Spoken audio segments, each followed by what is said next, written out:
My child, stop scrolling. This is not random, and it is not casual. This is my private message for you. You may have thought you were just watching another video, but I have been waiting for this exact moment to reach you. Do not treat this lightly.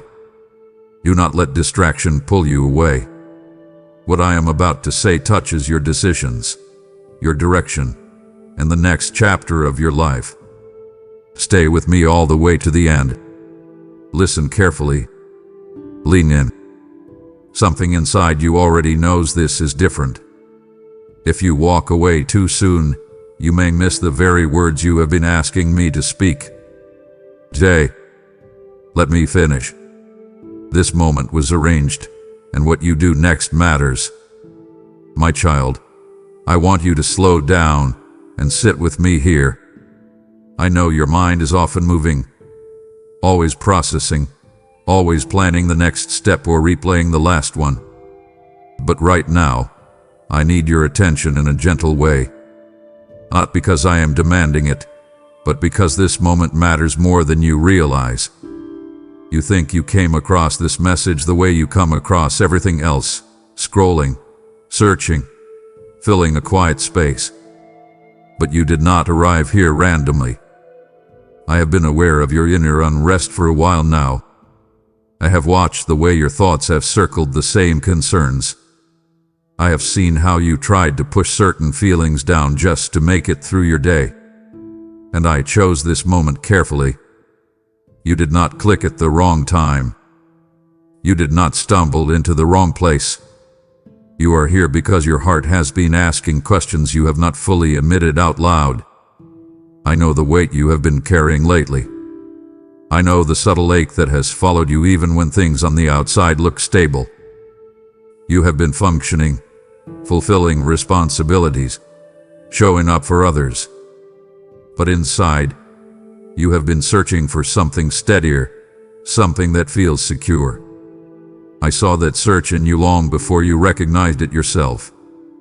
I know you sometimes wonder if I notice the small details of your life. You wonder if I am paying attention to the ordinary moments. I am. I see the way you pause before making decisions.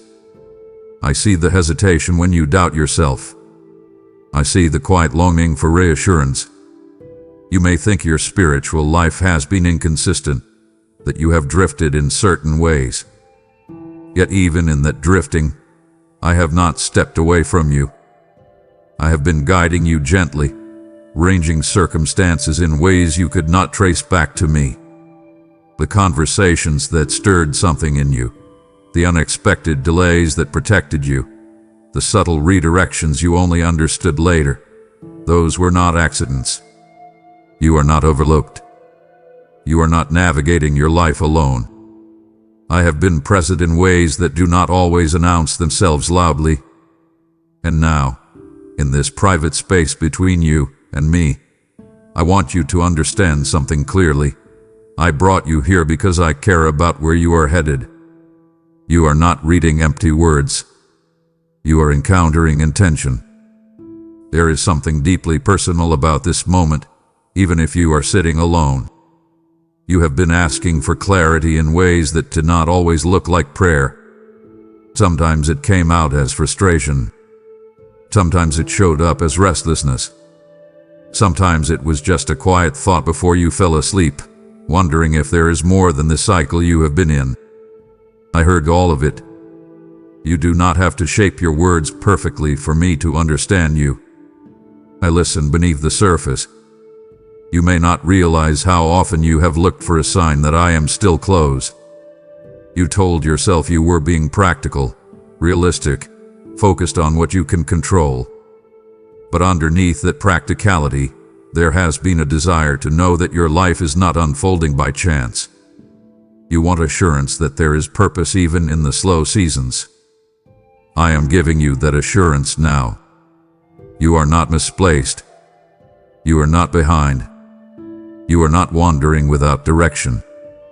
Even when you felt like you were making decisions on your own, I was influencing your path in quiet ways.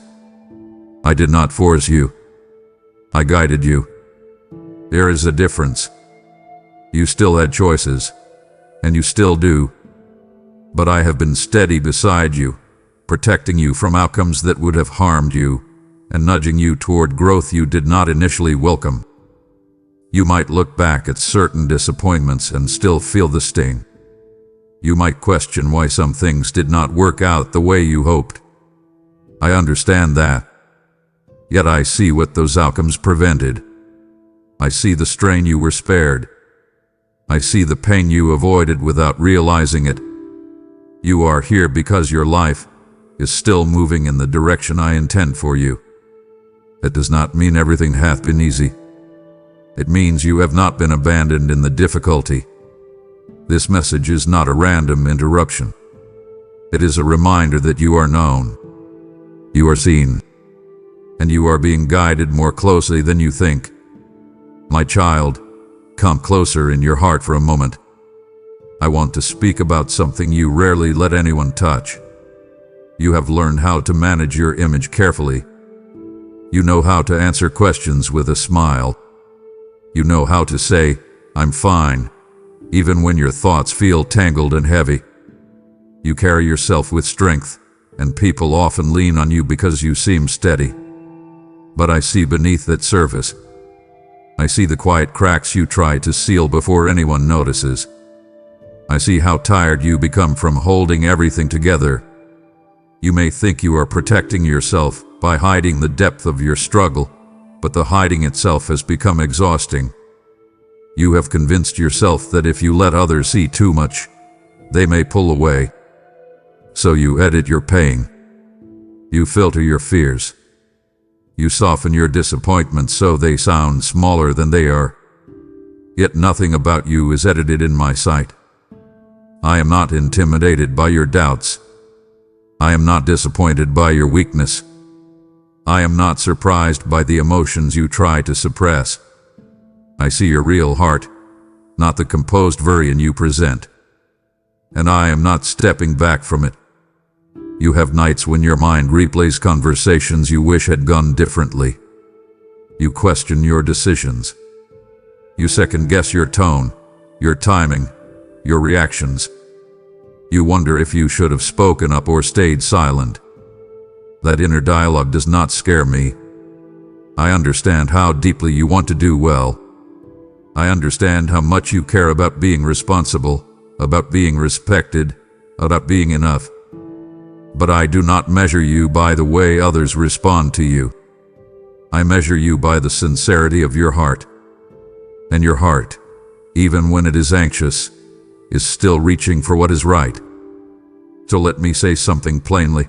Stop pretending with me. Drop the mask here. Let your shoulders lower. Let your guard soften. I am inviting you into honesty. Speak to me without polishing your words. Tell me what actually hurts. Admit where you feel insecure. Bring me the version of you that you hide from everyone else. Do not protect me from your reality. I am strong enough to hold it. You have been living in what feels like a constant performance, even if you do not call it that. You perform competence. You perform calm. You perform certainty. Inside, however, you wrestle with questions you rarely articulate. You wonder if you are truly valued or simply useful. You wonder if people love you for who you are or for what you provide. That quiet insecurity has followed you longer than you admit. To have the way you have a wave. It shapes the way you respond to criticism. It even shapes how you approach me. You sometimes come to me cautiously, as if I might withdraw if you reveal too much. But listen carefully. I am not like the fragile approval you have experienced from others. I do not shift when you struggle. I do not distance myself when you feel messy inside. I move closer. I want you to test that truth. Right now, in your own space, say what you have been afraid to say. Do not phrase it politely. Do not package it neatly. If you are angry, admit it. If you are confused, say it plainly. If you feel disappointed with how things turn out, Bring it to me without shame. I am inviting you into something deeper than surface faith. I am inviting you into relationship. You have spent so much time trying to manage outcomes that you forgot you are allowed to be human. You are allowed to feel overwhelmed. You are allowed to admit when you do not understand what I am doing. You are allowed to question without losing your place with me. I am not keeping a ledger of your emotional fluctuations. I am guiding you through them. And here is something I need you to hear. The parts of you that feel too fragile to show are not liabilities in my hands. They are entry points for growth. When you let me into those hidden spaces, healing begins quietly. It may not be dramatic. It may not be instant. But it is real. So take a breath. Stop curating your inner life for my approval. I already know you fully, and I am still choosing you. Stay here with me. Let honesty replace hiding. You do not have to impress me. You only need to trust me enough to be real. My child, there is a weight you have grown so used to that you no longer question whether it belongs to you. You wake up already thinking about responsibilities. You go to sleep mentally reviewing what still needs to be done. You feel accountable not only for your own life, but for the stability of others. Somewhere along the way, you decided that if you do not hold everything together, it might all fall apart. That belief has shaped your days. It has shaped your posture. It has shaped the tension in your shoulders. I want you to pause and examine that weight. Who told you that you must be the one who keeps every piece from collapsing? Who convinced you that strength means absorbing pressure without complaint? You stepped into roles that require maturity early. You learned how to anticipate problems. You learned how to manage crises quietly. And now, even when you are not in immediate danger, your mind stays on alert. You are always bracing for the next issue. I see the fatigue beneath your discipline. I see how responsibility has blurred into overextension. You have taken on emotional burdens that were never assigned to you. You try to fix people's moods. You try to solve problems before they escalate. You try to prevent disappointment at any cost. That is a heavy way to live. I did not design you to function as the foundation for everyone else's stability. I am that foundation. When you assume that role, you slowly exhaust yourself. I am not criticizing your heart. Your desire to protect and provide comes from care. But care without boundaries becomes self-neglect. And you have neglected your own soul in the process. So listen closely. Release what is not yours. You do not have to carry other people's growth. You do not have to manage outcomes you cannot control. You do not have to solve every tension. Bring those concerns to me deliberately. Name them. Hand them over. Stop gripping them as if your life depends on it. Your life depends on me, not on your ability to hold everything together. There is also the internal pressure you place on yourself.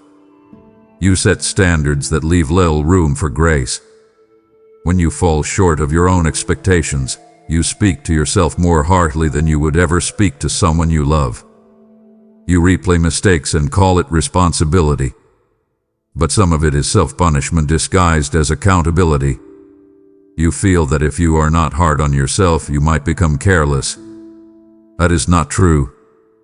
Growth does not require cruelty. It requires honesty and patience. You are allowed to learn without condemning yourself. You are allowed to rest without fearing collapse. I want you to experiment with something different. The next time you feel overwhelmed, instead of tightening your grip, loosen it. Instead of telling yourself to push harder, ask yourself what can be entrusted to me.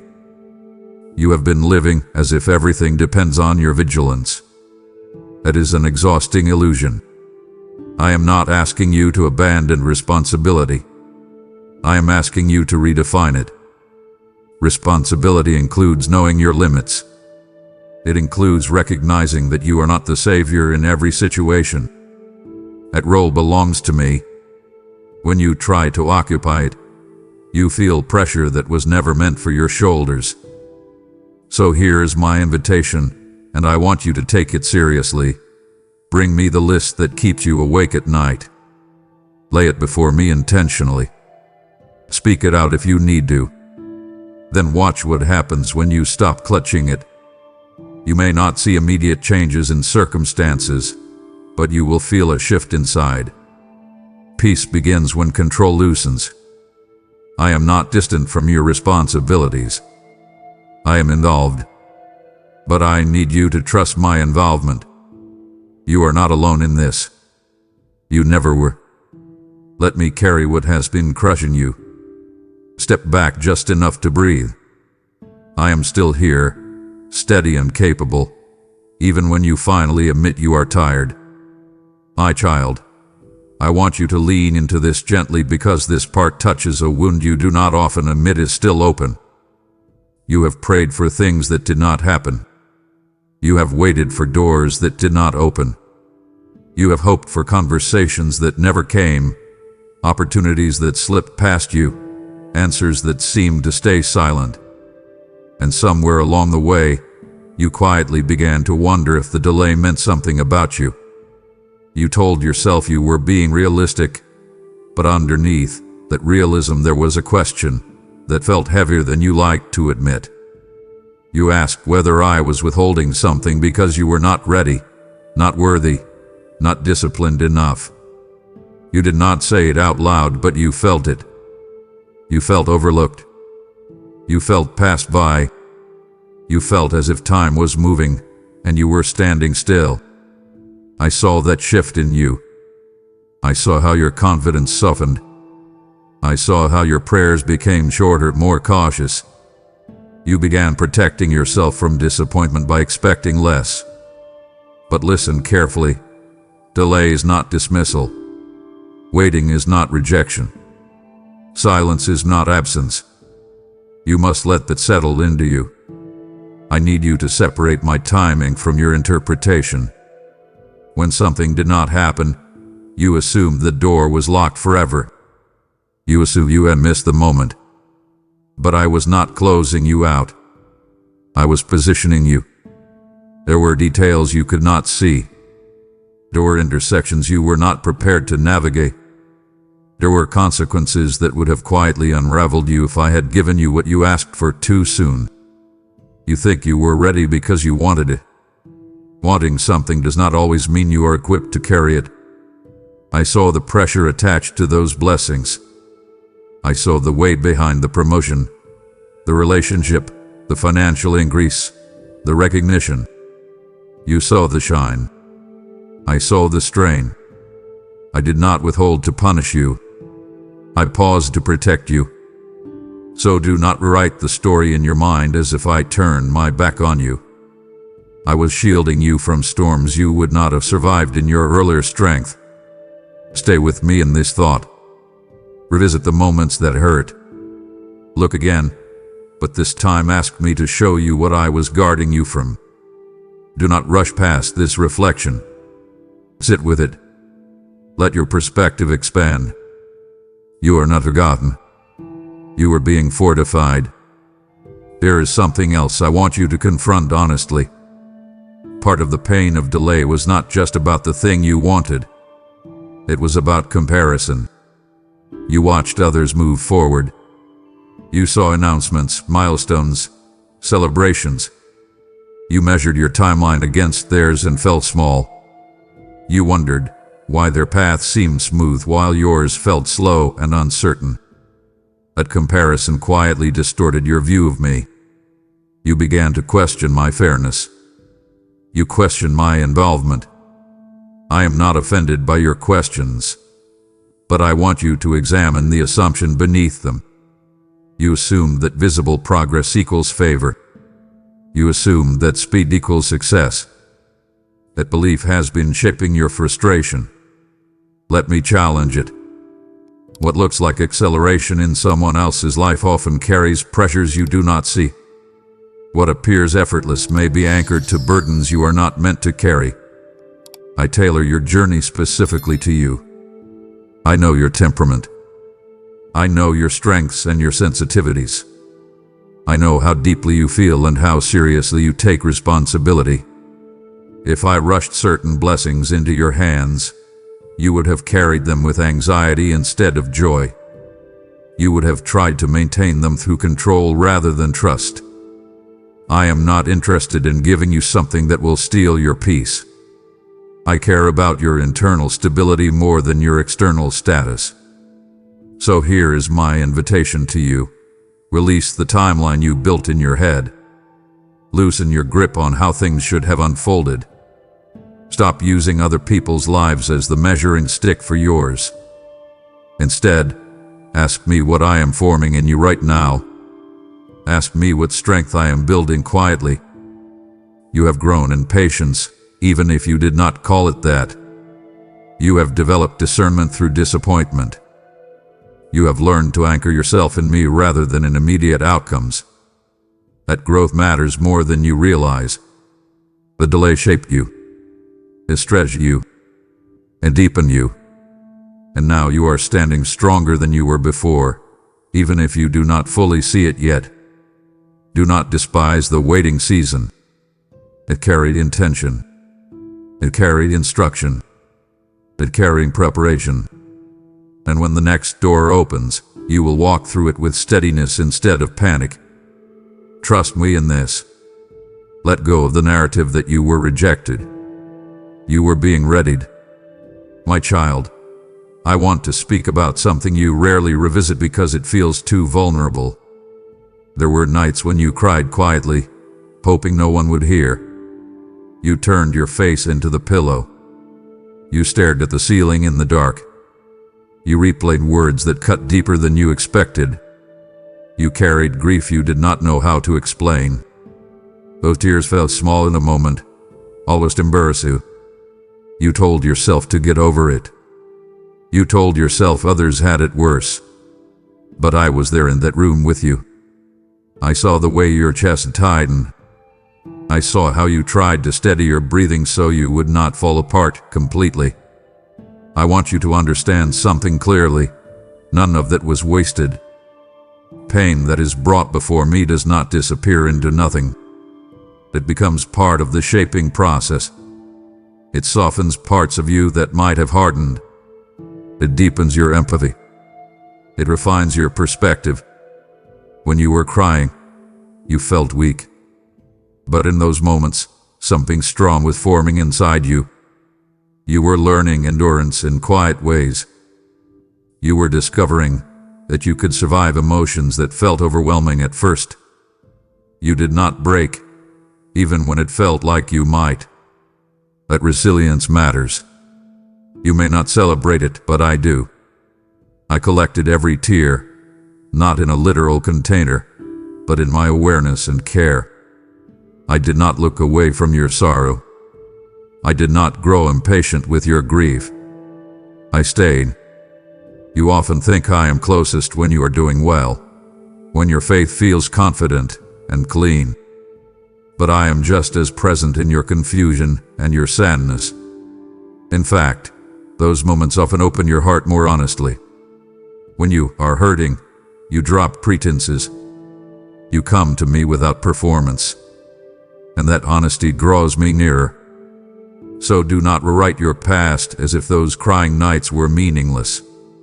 They were a part of your growth. They were part of your story. They shaped your compassion. They softened your judgments. They prepared you to understand others who will one day confide in you.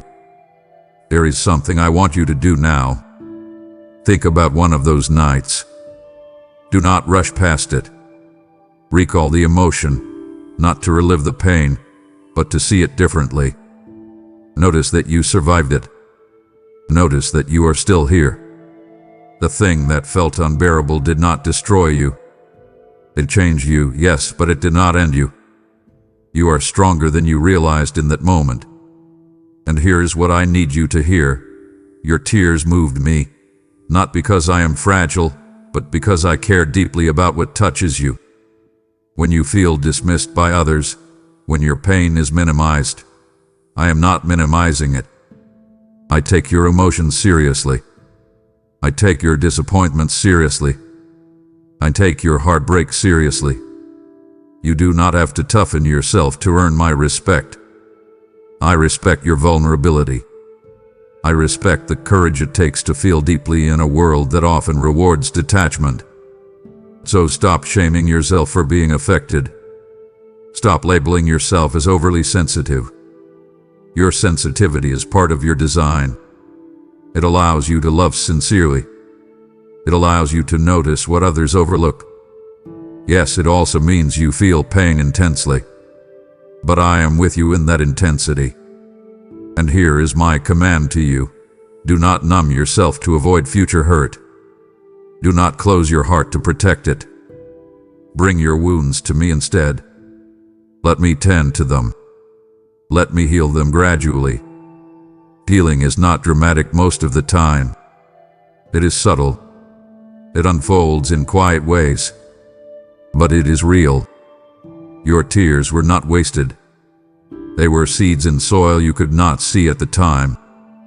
Something stronger has grown because of them. Stay open. Stay tender. Stay willing to trust again. I am walking with you, even in the places where you once cried alone. My child, I need you to sit with me here because this thought has been quietly shaping your confidence more than you realize. You have been telling yourself that you are late. Late to success. Late to stability. Late to the version of yourself you thought you would be by now. When you look around, you see people announcing milestones, celebrating promotions, building families, stepping into platforms that seem solid and secure. And then you look at your own life and you measure it with a silent question. Why am I not further? That question has been echoing in you. It has not always been loud, but it has been steady. It has colored your mornings and followed you into your nights. You have felt like you are playing catch-up in a race you never agreed to run. I want you to stop that comparison right now. Stop it deliberately. Take a breath and release that timeline you have been gripping so tightly. Your life is not a delayed shipment. Your journey is not a missed departure. You are not standing outside a door that has already closed forever. You are exactly where I have allowed you to be, and that permission carries purpose. When you interpret your current season as behind, you unknowingly insult the work I am doing in you. Growth is not always visible. Progress is not always public. Development is often quiet. I have been building depth in you while you were scanning the surface of others. You saw their highlight. I saw your hidden formation. You saw their applause. I saw your endurance. You saw their rival. I saw your refinement. There is a difference between speed and substance. You have been gaining substance, and substance takes time. You assume that if something has not manifested yet, it must be slipping away. That assumption has made you anxious. It has pushed you to question whether you wasted years, whether you chose wrongly, whether you missed divine timing somewhere along the path. Listen to me carefully. You cannot miss what I have written for you by accident. You can delay yourself through disobedience, yes, but you have not disqualified yourself from my purpose because of imperfect decisions. I account for your humanity. I account for your learning curve. I account for your missteps and redirect you without discarding you. The idea that you are permanently behind is rooted in fear, not truth. It whispers that your value is tied to visible outcomes. That is not how I measure you. I measure your integrity. I measure your perseverance. I measure your willingness to keep going when no one is watching. And you have kept going. Do not minimize that. You have remained when quitting felt easier. You have chosen responsibility when avoidance seemed tempting. You have held on to faith even when clarity was scarce. That is not falling behind. That is quiet courage. Now I want you to do something practical. Instead of asking, "Why am I not there yet?" ask, "What has this season built in me?" Write it down if you need to. Identify the patience you did not have 5 years ago. Recognize the boundaries you have learned to set. Notice the discernment that now guides your decisions. These are not small gains. They are structural shifts. When the next opportunity comes, you will step into it with stability rather than insecurity. You will handle responsibility without it crushing you. You will steward influence without it inflating you. That readiness matters more than arrival speed. So lift your head. Stop shrinking in comparison. Stop apologizing for your pace. Walk forward with steadiness. You are not behind. You are being prepared. Trust my rhythm. Stay in step with me. My child, there is a conversation happening inside you that few people hear. It does not always use dramatic words. Sometimes it sounds subtle, almost reasonable. It asks whether you are enough. It wonders if you are as capable as others think. It questions whether your strengths outweigh your flaws. That inner dialogue has been shaping how you see yourself more than you admit. You revisit mistakes long after others have forgotten them. You replay failures as if they are evidence in a trial against your own value. You carry embarrassment longer than necessary. And when something goes wrong, you are quick to internalize it as proof of inadequacy. I need you to recognize how harsh you have been with yourself. You extend grace to others with ease. You understand their context. You consider their circumstances. But when it comes to you, you default to criticism. You assume you should have known better, done better, been better. That internal pressure is wearing you down quietly. It affects your confidence in relationships. It affects your boldness in opportunities. It affects how freely you approach me. You sometimes hesitate in prayer because you feel unqualified to ask for more. You question whether I am disappointed in you. Let me correct that gently, but firmly. I am not measuring you by a scoreboard of your errors. I see your intentions. I see your growth. I see your effort to become more mature, more patient, more disciplined. Worth is not something you earn in increments. Worth is something I established when I formed you. Your value is not fluctuating with your performance. It is anchored in my decision to create you intentionally. I want you to confront something with me now. Think about the last time you felt inadequate. Maybe it was a conversation where you stumbled over words. Maybe it was a responsibility you struggled to complete. Maybe it was a comparison that made you feel small. Notice how quickly you concluded that the problem was you, not the situation. That reflex reveals how deeply you have internalized self-doubt. You assume deficiency before you consider growth. But growth requires space to be imperfect. If you expect yourself to function flawlessly, you will live in constant tension. I am not asking you to ignore areas that need development. I am asking you to stop equating development with deficiency.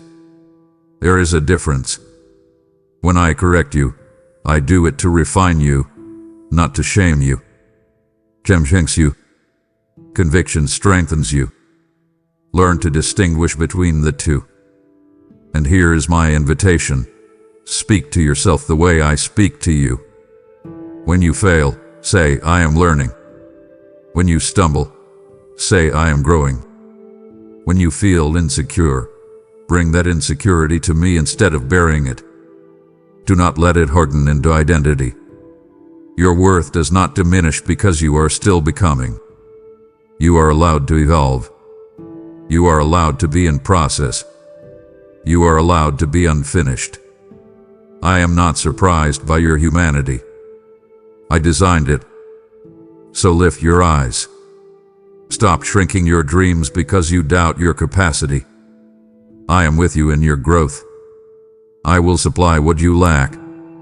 Step forward anyway. Apply for the opportunity. Have the conversation. Take the risk that aligns with wisdom. Do not let internal doubt dictate your external obedience. Your worth is secure. Walk as if you believe that. My child, as you begin to walk in the security of your worth, do not underestimate what I can do through you. The same voice that told you that you are enough is now inviting you to become a vessel for others who still doubt. When you give through Super Thanks, join as a member, or sow through the PayPal link in this video's description, you are planting seed into soil that carries my word to weary hearts. I have said, give, and it will be given to you. Pressed down, shaken together, and running over, and I speak that over you now. This is not a transaction. It is participation in harvest. Every gift becomes oil in the lamp, light in someone's midnight, fire in someone's fading faith. If you feel the stirring to help, that stirring is me. Obey it. So now, and watch how I multiply what you place in my hands. My child, I want you to stop for a moment and truly consider how far you have come. Not the version of your life you thought you would have by now, not the picture you imagined years ago, but the real road you have actually walked. You tend to minimize your survival. You call it just getting through. You say you were simply doing what you had to do. But what you call ordinary endurance was, in truth, quiet bravery. You have faced pressure that could have crushed you. You have stood in seasons that felt long, lonely, and uncertain. You have navigated loss, disappointment, confusion, and change without collapsing. That matters. I need you to see that. You think strength looks loud and visible, like applause and achievement. But your strength has been steady and silent. You kept showing up to work when your heart was heavy. You continued caring for others when you felt emotionally depleted. You maintained integrity when compromise would have been easier. That is not weakness. That is resilience in real time. I saw the internal battles you fought when no one else noticed. I saw you wrestle with thoughts that tried to convince you to give up. I saw you choose responsibility when escape felt tempting. You may not have felt powerful, but you were persevering. And perseverance is powerful. I want you to acknowledge that instead of brushing it aside. Do not write your story as if you were barely surviving. You were strengthening. You were maturing. You were developing grit that will serve you in ways you cannot yet see. Stop underestimating yourself. Look back and identify the moments that should have broken you but did not. Notice the fact that you are still here, still believing, still trying. That is evidence of something solid inside you. I have been sustaining you even when you thought you were running on empty. Now I want you to reflect on the way you talk about your past. When you describe difficult seasons, you often use dismissive language. You say, "It wasn't that bad, or others have it worse." That comparison keeps you from honoring your own growth. Pain is not a competition. Your struggle mattered because it shaped you. The nights you felt isolated were real. The disappointments that left you questioning your direction were real. The tension you carried in your body from stress was real. And yet you moved forward anyway. That is not accidental. That is evidence of endurance that I was building in you. You have grown stronger than you realize. You have learned how to regulate your reactions. You have become more thoughtful before speaking. You have developed patience where you once reacted impulsively. These are not small adjustments. They are significant internal shifts. And I want you to do something specific right now. Name 3 situations that once overwhelmed you but that you could handle differently today. Do not rush this exercise. Think carefully.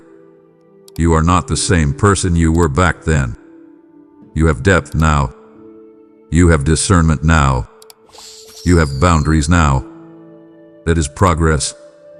Do not ignore it. Let yourself feel a quiet pride in how you have matured. I am proud of you. I have watched your evolution closely. I have seen you choose growth over bitterness. I have seen you process hurt instead of projecting it. I have seen you remain kind when cynicism would have been easier. That kind of development does not happen overnight. It happens through lived experience, through what I allowed you to walk through. So lift your head. Recognize your resilience. Let it strengthen your confidence for what lies ahead. You have survived more than you acknowledge, and that survival has formed a steadiness in you that will carry you into the next season with greater assurance. My child, there is a layer of fear you have been carrying quietly. It does not always show itself dramatically. Sometimes it disguises itself as caution. Sometimes it appears as overthinking. Sometimes it surfaces as hesitation when opportunity presents itself. But underneath it all, there is a concern about what might go wrong. You fear loss. You fear failure. You fear being exposed as inadequate. You fear disappointment repeating itself. That fear hath been shaping your decisions more than you want to admit. It has influenced the risks you avoid. It has influenced the conversations you postpone. It has influenced the dreams you quietly scale down. I am not condemning you for feeling afraid. Fear is part of being human. But I do not want fear to become your guide. When fear leads, you shrink. When fear dominates, you hesitate in moments that require faith. I see the scenarios you imagine in your mind. You play out worst-case outcomes as if preparing yourself will somehow prevent pain. Yet that constant mental rehearsal is exhausting you. You have been living in a subtle state of alert, as if something is about to go wrong. That posture keeps you from fully enjoying what is going right. I want you to examine your fear honestly. Ask yourself where it started. Trace it back to the disappointment or betrayal that taught you to brace for impact. Your fear did not appear from nowhere. It grew from experience. I understand that. But past pain does not have to dictate your future posture. You are not doomed to repeat every hurt. You are not trapped in a cycle of inevitable loss. I am with you in the uncertainty of what comes next. Here is what I need you to do. When fear rises, do not suppress it and do not let it control you. Bring it to me immediately. Say clearly, I am afraid of this. Name it specifically. Do not generalize. Identify the exact outcome you fear. Once you name it, examine whether it is fact or projection. You often react to imagined futures rather than current realities. That pattern has been draining your peace. I am not asking you to abandon wisdom. Caution has its place, but fear does not get to sit in the driver's seat of your life. I am your guide. Trust that I am already present in the days ahead. Trust that I can strengthen you for challenges you have not yet faced. You do not need to pre-suffer events that have not happened. You do not need to live in anticipation of disaster. That mindset steals joy from the present. I want you to practice something new. When you feel hesitation, pause and ask whether it is wisdom or fear speaking. If it is wisdom, act thoughtfully. If it is fear, bring it to me and step forward anyway when obedience requires it. Growth often feels uncomfortable. Courage does not eliminate fear. It moves forward in spite of it. You have already proven that you can endure difficulty. Remember the resilience we just spoke about. That same resilience will support you in what lies ahead. So do not let fear define you. Do not let it shrink your obedience. Do not let it silence your calling. I am greater than the outcomes you worry about. I am steadier than the uncertainty you imagine. Walk with me, not with fear. You are not alone in the unknown. My child, I want to talk to you about something you resist more than you realize. You are tired. Not only physically, though your body has been signaling that too. You are tired in your thoughts, tired in your emotions, tired in the constant awareness of what still needs to be done. You have been living in a quiet state of tension, as if relaxing would cause everything to unravel. You tell yourself that you will rest when things calm down.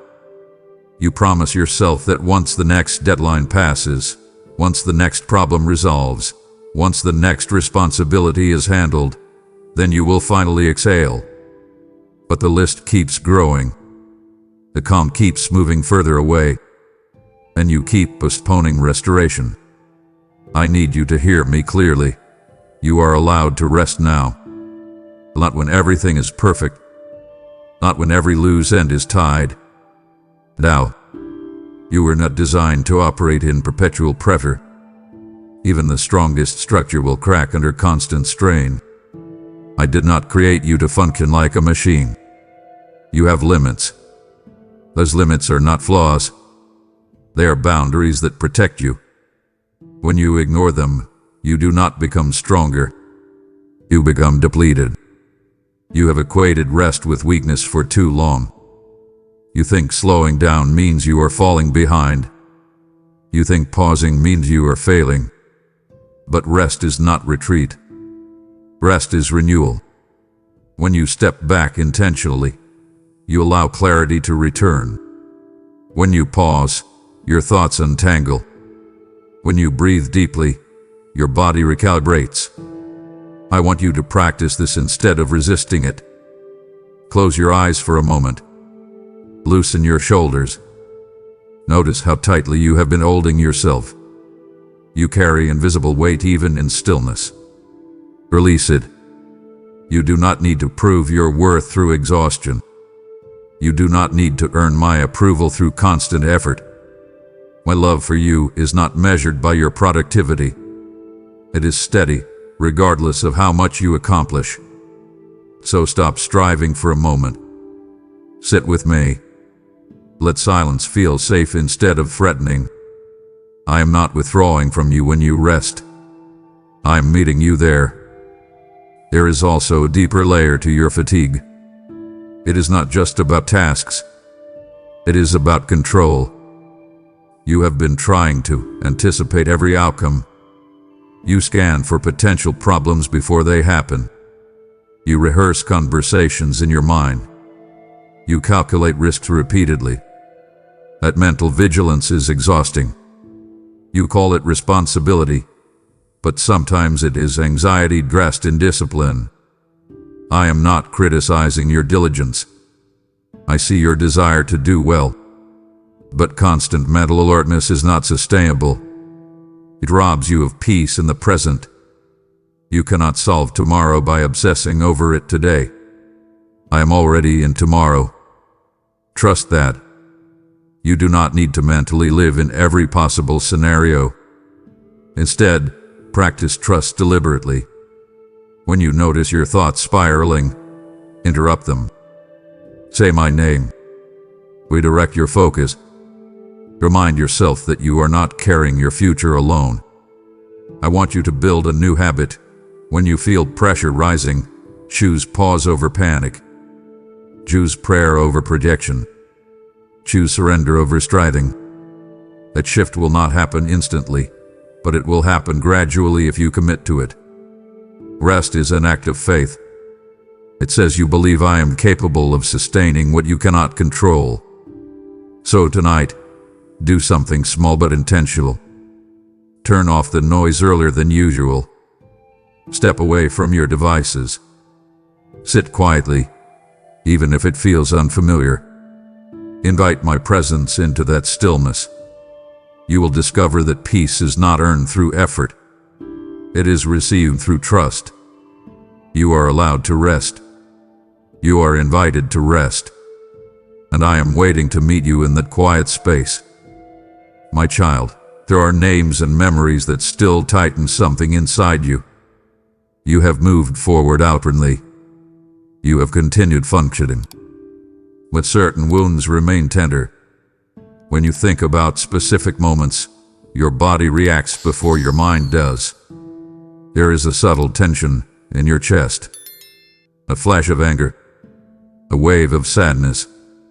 You tell yourself you have forgiven, yet the pain resurfaces unexpectedly. It tells you something remains unresolved.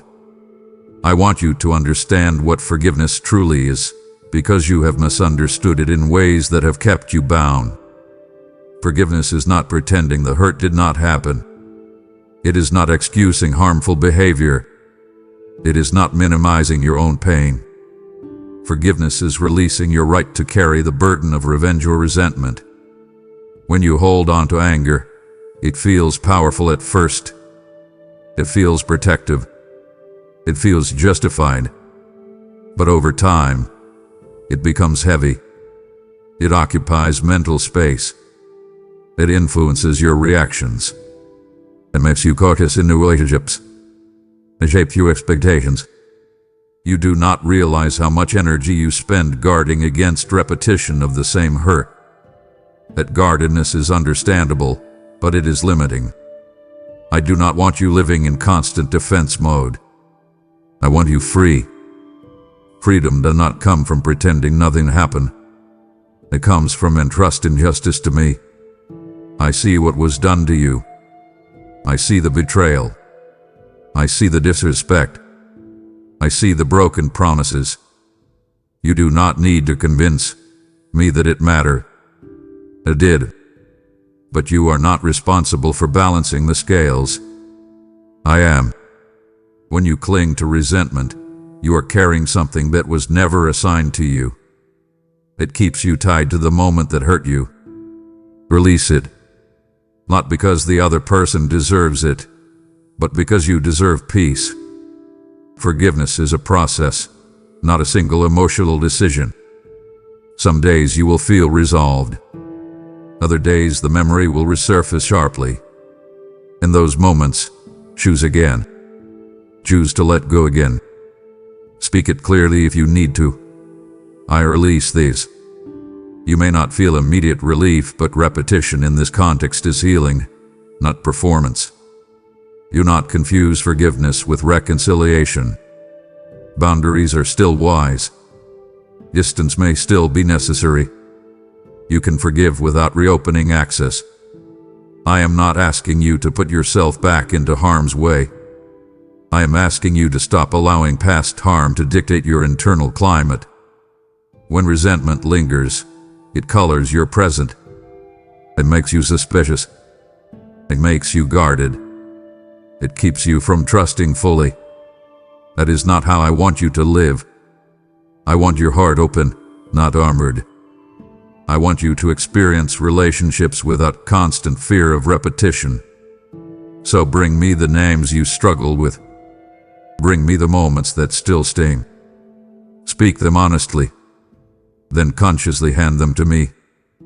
Say, you handled this. You do not need to monitor whether they receive consequences. You do not need to calculate fairness. I am just. I see fully. Focus instead on your own healing. Ask me to soften what has hardened. Ask me to restore what was fractured. Forgiveness will not erase memory, but it will loosen its grip. And when the grip loosens, peace has room to grow. Choose that peace. Invite it. Protect it. Your freedom is worth the discomfort of letting go. My child, I want you to lean in closely here because this touches a place where hope and disappointment have wrestled inside you. You have prayed. You have whispered words into the quiet. You have formed sentences in your mind that never made it past your lips. Some of your prayers were bold and specific. Others were scattered and strained, more sigh than sentence. There were moments when you felt faith rising strong inside you, and there were moments when your prayers sounded more like questions than confidence. Through all of it, I was listening. You measure prayer by visible response. If you see movement quickly, you assume I heard you clearly. If you do not see change, you begin to wonder if your words reached me at all. I need you to adjust that thinking. My hearing is not dependent on your eloquence. My attention is not limited by your clarity. I do not tune in only when you speak perfectly crafted requests. I hear the tension behind your silence. I understand the longing beneath your frustration. I am attentive even when you feel spiritually inconsistent. You have sometimes hesitated to pray because you feared repetition, feared asking for the same thing again, feared appearing impatient. Yet persistence is not a burden to me. Your returning to the same concern is not irritating. It reveals desire. It reveals vulnerability. I do not grow weary of you bringing the same ache before me. What you interpret as delay is often alignment unfolding beyond your sight.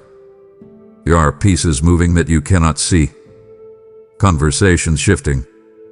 Circumstances rearranging. Hearts softening. Timing adjusting. When you prayed for clarity, I did not ignore you. I began shaping your perspective. When you prayed for provision, I did not turn away. I began preparing resources. When you prayed for healing, I did not dismiss you. I began working in layers deeper than symptoms. You see fragments. I see the full field. I am not passive. I am precise. Trust that. I want you to reflect on a prayer you once prayed that seemed unanswered. Revisit it carefully. Ask yourself what has changed in you since then. Perhaps the outcome did not unfold the way you expected, but look at the growth that emerged in the waiting. You have become more patient. You have become more discerning. You have become less impulsive in certain decisions. That did not happen randomly. Your prayers initiate processes that extend beyond immediate results. Sometimes the answer begins inside you before it appears outside you. You asked for strength, and I gave you situations that required endurance. You asked for wisdom, and I allowed experiences that sharpened your discernment. You asked for peace, and I guided you through storms that taught you to anchor yourself differently. The form of the answer did not always match your expectation, but the substance of the answer was real. So here is my invitation to you. Do not stop praying because you do not see instant evidence. Do not reduce your communication with me to transactional exchange. Prayer is relationship. It is dialogue. It is intimacy. Speak to me when you are confused. Speak to me when you are hopeful. Speak to me when you are tired. Speak to me when you are grateful. Do not wait until you feel spiritually strong. Come as you are. And when doubt whispers that I am silent, remind yourself that silence does not equal absence. I am working even when you cannot trace my hand. Keep your heart open. Continue bringing your requests. Watch for subtle shifts. Pay attention to small openings. Your prayers have been heard, not archived and forgotten, but held with intention. Stay engaged. Stay expectant. I am nearer than you think. My child, time has been weighing on you. You look at your age, your calendar, your history, and you quietly calculate what should have happened by now. You compare your current position to the dreams you once sketched in your mind. Some of those dreams feel distant now. You wonder if certain opportunities expired while you were figuring yourself out. You question whether your hesitations cost you something permanent. That internal narrative has created subtle pressure. You feel urgency mixed with regret. You think you should have moved faster, chosen differently, acted sooner. I want you to release that self-accusation. You are not too late for what I have prepared for you. You may be later than your original expectation, but you are not outside my timing. My plans are not fragile. They are not easily disrupted by your learning curve. I account for your growth process. I account for your fear seasons. I account for your mistakes and your maturation. You think a closed door means permanent loss. Sometimes it means redirection. You think a missed opportunity defines your future. Sometimes it refines your focus. You are interpreting your timeline through human comparison rather than divine orchestration. That distortion creates unnecessary anxiety. Step back and reconsider. What if the delay positioned you for something better suited to who you have become? What if the waiting prevented you from stepping into something that would have overwhelmed you at that stage? I do not rush you into arenas you are not equipped to navigate. I prepare you thoroughly before I expend you publicly. So stop labeling yourself as behind schedule. You are not an unfinished draft abandoned on a desk. You are an unfolding story still being written. Now I want you to confront the fear beneath your urgency. It is not just about missing opportunities. It is about identity. You worry that if certain milestones do not happen, you will be perceived as less successful, less accomplished, less significant. That fear has influenced how you see yourself. It has tempted you to chase validation rather than alignment. But alignment matters more than applause. You could achieve something impressive and still feel empty if it is not rooted in purpose. I care about your fulfillment more than your image. So instead of asking, "Am I too late?" ask, "Am I aligned?" Instead of pressuring yourself to accelerate artificially, ask, "Am I growing steadily?" You are not racing against others. You are walking a path tailored to you. There are seasons of visible progress and seasons of quiet preparation. Both are necessary. Do not despise the quieter one. It is building capacity. And here is my instruction to you. Stop making decisions from panic. Stop accepting opportunities out of fear of missing out. Choose wisely. Choose prayerfully. Choose what resonates with your calling, not what impresses observers. Your life is not measured by speed but by faithfulness. And you have been faithful in more ways than you acknowledge. There is still time. There is still room. There are still doors ahead. Do not close them prematurely in your mind. Walk forward with steadiness rather than haste. You are not too late. You are still becoming. Trust my timing more than your internal clock. My child, I want you to come closer in your thoughts because this part requires honesty. There is shame you have been carrying quietly, and you have mistaken it for conviction.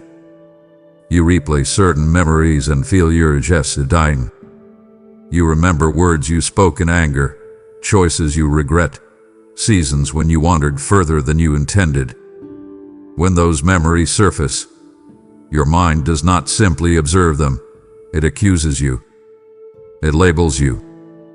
It whispers that you should have known better, that you ruined something sacred, that you disqualified yourself from something meaningful. That inner voice has been relentless at times. You think it keeps you humble, but it has been keeping you small. I need you to understand something clearly. Shame that paralyzes you is not from me. When I correct you, I guide you forward. I do not drag you backward. My correction is specific and purposeful. Shame is vague and suffocating. My voice leads to change. Shame leads to hiding. You have been hiding from yourself in subtle ways. You avoid revisiting certain chapters because you fear what they say about you. You shrink in opportunities because you assume others would judge you if they knew your full story. You approach me cautiously because you assume I see you through the lens of your worst moments. That assumption is distorting your relationship with me. I see your entire story, yes, but I also see your growth. I see the context of your mistakes. I see the pain that influenced your decisions. I see the immaturity you have since outgrown. I do not freeze you in your past. Why are you freezing yourself there? Release that grip. Stop rehearsing old failures as if they define your present identity. You are not the sum of your worst choices. You are a person in process. Let that truth penetrate deeply. Now I want you to do something intentional. Think of the specific regret that surfaces most often. Do not rush past it. Bring it into the light rather than pushing it back into the shadows. When you look at it honestly, notice how much you have changed since then. Notice the lessons you have learned. Notice the empathy you have developed. Notice the boundaries you have built. Those shifts are evidence of transformation. Shame wants you to believe that growth does not matter. Shame wants you stuck in a loop of self-accusation. That loop is not holy. It is heavy. I am not asking you to ignore consequences or dismiss responsibility. Responsibility is healthy. It leads to repair and maturity. But once you have acknowledged your error and adjusted your direction, continuing to punish yourself serves no purpose. It drains your confidence. It erodes your joy. It makes you hesitant to step forward again. And I need you stepping forward. I need you confident in my mercy. I need you trusting that redemption is not theoretical. It is active in your life. When I forgave you, I meant it. When I restored you, I did not attach an expiration date to that restoration. So stop carrying what I have already removed. When shame resurfaces, interrupt it. Say clearly, that is not my identity anymore. Remind yourself that you are forgiven, refined, and renewed. Do not let shame silence your voice or shrink your calling. Stand up. Lift your head. Walk as someone who had been restored, not as someone permanently stained. You are not disqualified. You are redeemed. Believe that, and act like you believe it. Beloved, you are not disqualified. You are redeemed, and the redeemed become restorers. The shame I lifted from you is the very testimony that will unlock chains for someone else. When you support this mission through super thanks, membership, or by giving through the PayPal link in the description, you turn your restoration into rescue for other souls. I declared, I restore the years the locust has eaten, and I am still restoring through willing hearts. Your generosity becomes rain on dry ground, manna in wilderness seasons, strength for those hiding in regret. Do not call it small, heaven calls it seed. This moment is appointed. Your obedience carries weight in eternity. Give now, and I will breathe increase, protection, and favor over what you release. My child, you often imagine me as disappointed with your pace. You picture me watching you with crossed arms, waiting for you to finally get everything right. That image has influenced how you approach me. You sometimes delay coming close because you think I am tired of your inconsistency. You assume I expect faster progress, stronger discipline, more visible transformation. But your assumption is rooted in human standards, not in my heart. I am not impatient with your growth. I understand how long change can take. I know the patterns you are trying to unlearn. I know the fears you are trying to overcome. I know the habits that formed over years and will not dissolve overnight. You measure yourself against an ideal version that feels perpetually out of reach. I measure you against where you started. And when I look at you through that lens, I see significant progress. You are more self-aware now. You pause before reacting. You reflect before speaking. You apologize more quickly. You forgive more intentionally. These shifts may feel small to you, but they are meaningful to me. Growth is rarely dramatic. It is usually incremental. It happens in subtle decisions repeated over time. You expect fireworks. I value faithfulness. You expect instant transformation. I appreciate steady movement. So release the pressure to impress me. I am not grading you. I am guiding you. When you stumble, I do not withdraw. I adjust your footing. When you doubt, I do not abandon you. I remind you gently. When you slow down, I do not shame you. I walk at your pace. Here is something I want you to internalize deeply. My patience is not reluctant tolerance. It is committed love. I am not enduring you. I delight in you. Even when you struggle, I remain invested. You fear that repeated mistakes will exhaust my grace. But my grace is not fragile. It is steady and sufficient. That does not mean I ignore patterns that harm you. I will challenge you. I will correct you. I will nudge you out of comfort zones that limit you. But my correction is anchored in belief, not frustration. I believe in what I placed inside you. I believe in your capacity to mature. I believe in your potential to grow beyond current limitations. That belief fuels my patience. So stop imagining that I am tapping my foot, waiting for you to hurry up. Instead, picture me walking beside you, adjusting my stride to match yours. When you feel discouraged by slow progress, come to me rather than pulling away. Tell me where you feel stuck. Ask for clarity. Ask for strength.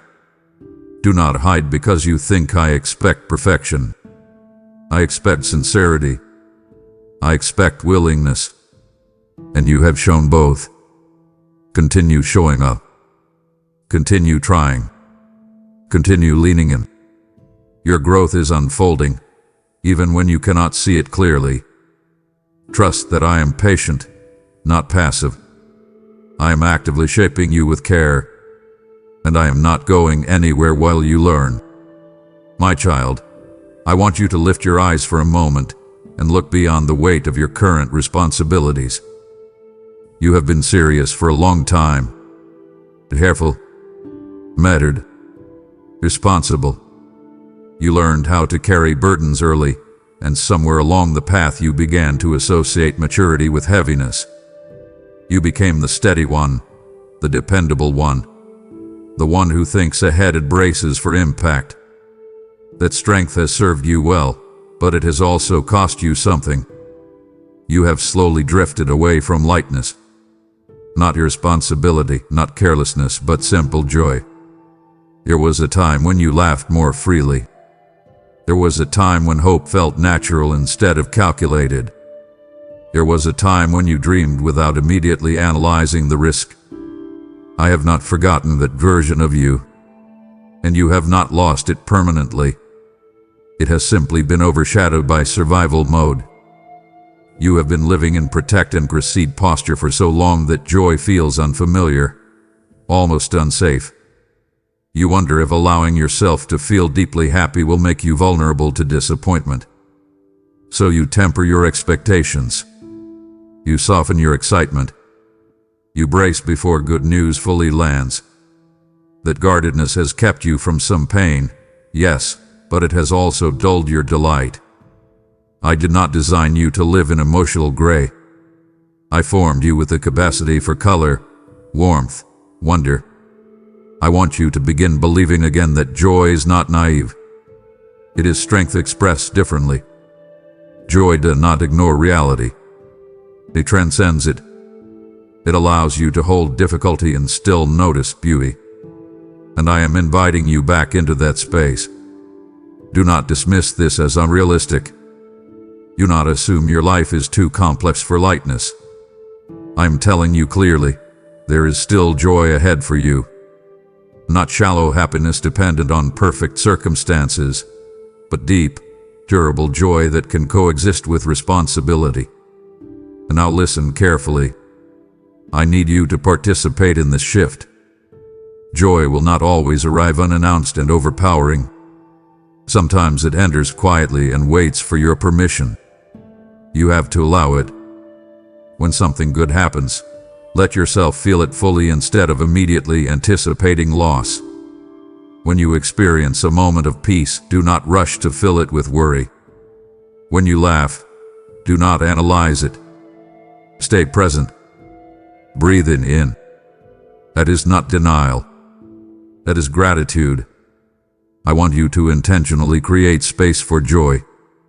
Schedule moments that nourish you. Revisit activities that once made you feel alive. Reconnect with parts of yourself that were shelved during harder seasons. You may feel resistance at first.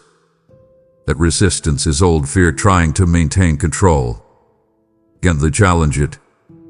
Remind yourself that you are not fragile in joy. You are strengthened by it. I am not asking you to ignore your responsibilities. I am asking you to live beyond them. Life is not meant to be a constant checklist. It is meant to include laughter, connection, curiosity. And I am with you in those moments just as much as I am with you in struggle. When you feel joy rise, recognize it as a gift. Thank me for it. Let it anchor you. The future you are walking toward is not only about endurance. It includes celebration. It includes relief. It includes experiences that will surprise you with goodness. So open your heart again. Expect something beautiful. Do not stay in defensive posture. There is still joy ahead, and I want you ready to receive it when it comes. My child, there is a conflict that plays out within you more often than you admit. It is not visible to others. It does not always show on your face. But inside your mind, there are arguments, accusations, anxieties.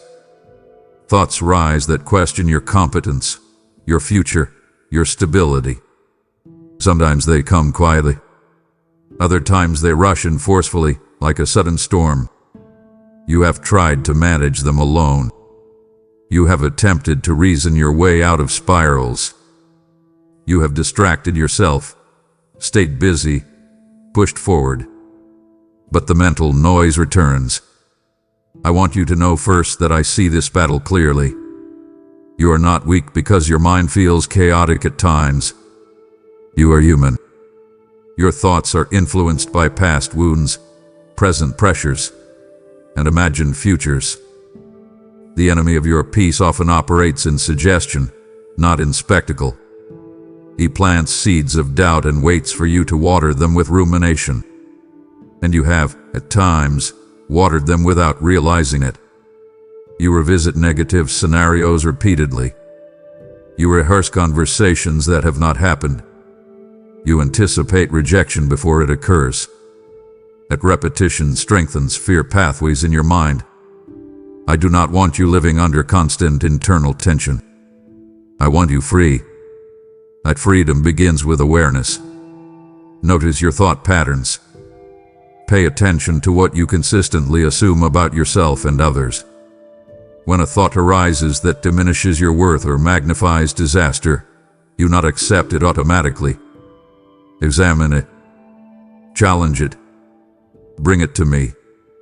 Here is what I want you to practice deliberately. When you feel overwhelmed by your own thoughts, pause. Do not panic about the panic. Instead, ground yourself. Breathe slowly. Then speak truth aloud if you can. Words have power, even when whispered. Say, I am not alone in this. Say, this thought does not control me. Replace vague dread with specific truth. If you cannot find the words, ask me for them. Invite me into your mental space. You often treat your thoughts as private territory, but I am present there too. I can steady what feels scattered. I can clarify what feels confused. But you must invite me consciously. Do not isolate yourself in mental struggle. Reach out. Talk to someone trusted when necessary. Seek wise counsel. There is no shame in needing support. The mind requires care just as the body does. And remember this, not every thought deserves your attention. Some are distortions. Some are projections. Some are echoes of old wounds. You do not have to entertain them. You can redirect your focus intentionally. It takes practice. It takes patience. But you are capable of learning this discipline. I am with you in the process. The battle in your mind is real, but it is not unbeatable. I am stronger than the voices that unsettle you. I am steadier than the storms that form internally. Lean on me. Invite my peace. Guard your thought life with intention. You are not alone in this internal arena. I am present, ready to help you reclaim calm from chaos. My child, I want you to hear this slowly because you have lived under pressure for so long that gentleness feels unfamiliar. You have been trying to improve yourself constantly. You evaluate your words after conversations. You measure your discipline. You critique your reactions. You analyze your spiritual life and quietly rank your performance. Somewhere along the way, you began to believe that growth only counts if it looks flawless. You think I am waiting for a polished version of you before I move more fully in your life. That belief has created distance. You hesitate to come close when you feel inconsistent. You delay obedience when you feel uncertain. You postpone intimacy because you think you need to clean yourself up first. I am not asking for perfection. I am asking for sincerity. I am not demanding flawless execution. I am inviting honest effort. You confuse maturity with mistake-free living. Maturity is humility, not perfection. It is responsiveness, not rigidity. When you stumble, I am not shocked. When you struggle, I am not scandalized. I knew your human limitations before you did. I designed you with capacity to grow gradually. I am not measuring you against an impossible standard. You are the one doing that. Release it. Stop assuming that I am tallying your failures. I am guiding your formation. When you come to me imperfect, you are coming authentically. That authenticity is where real transformation begins. If you wait until you feel fully prepared, you will wait forever. Growth happens in motion. So step forward even if you feel unfinished. Pray even if your words feel messy. Serve even if your confidence wavers. Love even if your heart feels cautious. I work with willing hearts, not flawless resumes. Now I want you to examine where this perfection pressure originated. Perhaps it came from environments where mistakes were criticized sharply. Perhaps you learned that approval followed achievement. Perhaps you internalized the idea that being enough required constant excellence. Those patterns shaped you. They influenced how you see yourself and how you imagine I see you. But I do not operate from conditional acceptance. My love does not fluctuate with your output. My commitment to you does not weaken when you are inconsistent. That does not mean I ignore areas that need change. I will challenge you. I will correct you. But correction is different from condemnation. Correction says let's adjust. Condemnation says you failed. I do not speak the second language. So stop interpreting conviction as rejection. When you feel prompted to change something, respond with openness, not shame. Tell me honestly where you struggle. Ask me for strength where you feel weak. Do not hide because you are embarrassed. That hiding delays growth more than imperfection ever could. I want you engaged, not intimidated. I want you responsive and not retreating. So here is my invitation. Lower the bar of flawless performance and raise the bar of faithful presence. Show up. Stay teachable. Stay humble. Stay willing. That is enough. Perfection is not your assignment. Faithfulness is. And you are more faithful than you give yourself credit for. My child, there are parts of your life that feel fractured. A relationship that ended unexpectedly. A dream that stalled. A plan that unraveled. You look at certain areas and quietly think, this cannot be restored. You tell yourself you are being realistic. You tell yourself you are protecting your heart from false hope. But beneath that realism is grief. You feel disappointment settle like dust over something that once felt alive. I see that. I see the way you avoid revisiting certain dreams because they hurt to consider. I see the guardedness you have adopted in new connections because the last one left a scar. I see the hesitation when opportunity arises again because you remember how it felt when the previous attempt failed. That hesitation is understandable. But do not mistake temporary damage for permanent destruction. What feels broken is not beyond repair in my hands. You are not living in irreversible ruin. Some losses are final in form, yes, but even those carry potential for renewal in a different shape. When something shatters, you assume the story ended. I see the fragments as material for rebuilding. I specialize in restoration. Not always in the way you expect, not always by recreating the past exactly as it was, but by shaping something new from what remains. Stop declaring something dead simply because it changed form. Stop assuming that a closed chapter eliminates future possibility. You are still becoming. Your life is still unfolding. I want you to bring me the area you have labeled as hopeless. Name it clearly. Do not jetter lies. Identify the specific relationship, dream, or goal that feels beyond repair. Once you name it, examine whether your conclusion is based on fear or fact. Sometimes you assume rebuilding is impossible because it would require vulnerability. Sometimes you avoid restoration because it would mean risking disappointment again. But growth often requires stepping back into spaces that once hurt, this time with greater wisdom. I am not asking you to force reconciliation where trust has been destroyed. I am asking you to remain open to new beginnings that carry lessons from old endings. There are opportunities ahead that you cannot see yet because you are focused on what was lost. Shift your focus. Ask me what can be built from here. Ask me what skill, insight, or resilience emerged from the fracture. Brokenness is not your identity. It is an experience, and experiences can be redeemed. You may not rebuild the exact same structure, but you can construct something stronger on the foundation of what you have learned. Do not close your heart to possibility. Do not bury your dreams permanently. Reevaluate them with me. Allow adjustment. Allow redirection. Allow hope to re-enter gradually. I am not finished with your story. I am still writing chapters you cannot yet read. Trust that what feels broken can be rebuilt, not by your strength alone, but by my guidance working steadily through your willingness. My child, I want you to sit with this one carefully because it touches your deepest fear. There have been moments when you wondered if you drifted too far.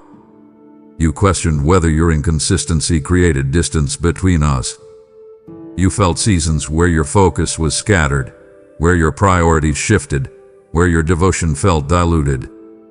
In those moments, you quietly asked yourself whether I still claimed you the same way.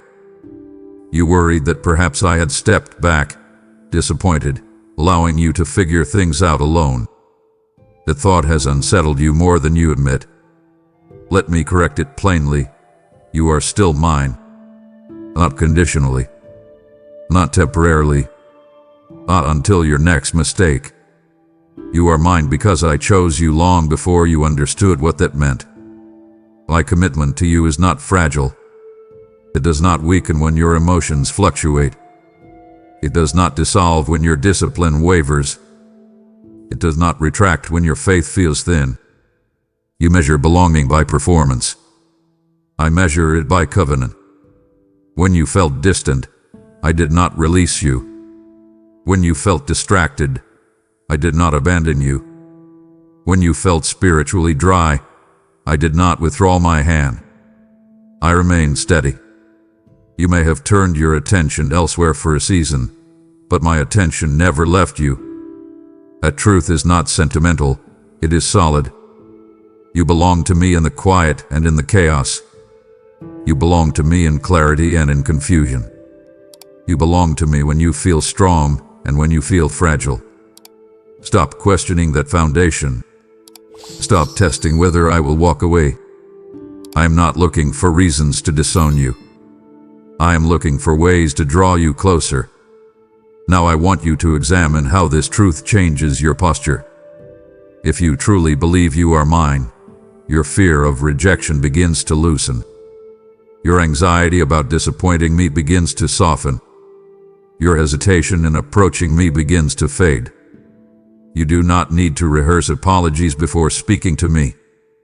You do not need to prove your loyalty through overcompensation. Come to me honestly. Come to me directly. Bring your questions without filtering them. Bring your frustrations without hiding them. Bring your gratitude without minimizing it. I want relationship, not performance. When you understand that you are still mine, your obedience shifts from fear-based compliance to trust-based response. You choose alignment because you know you are secure, not because you are terrified of losing your place. That security changes everything. It stabilizes you internally. It allows you to risk growth without fearing abandonment. It frees you to admit weakness without expecting exile. So I am inviting you to settle this deeply today. Say it quietly if you need to. I belong. Let that statement challenge the insecurity that has lingered in you.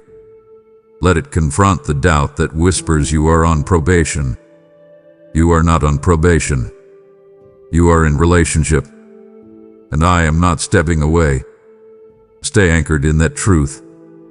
It will steady you in seasons ahead when emotions fluctuate again. You are still mine, and I am still yours.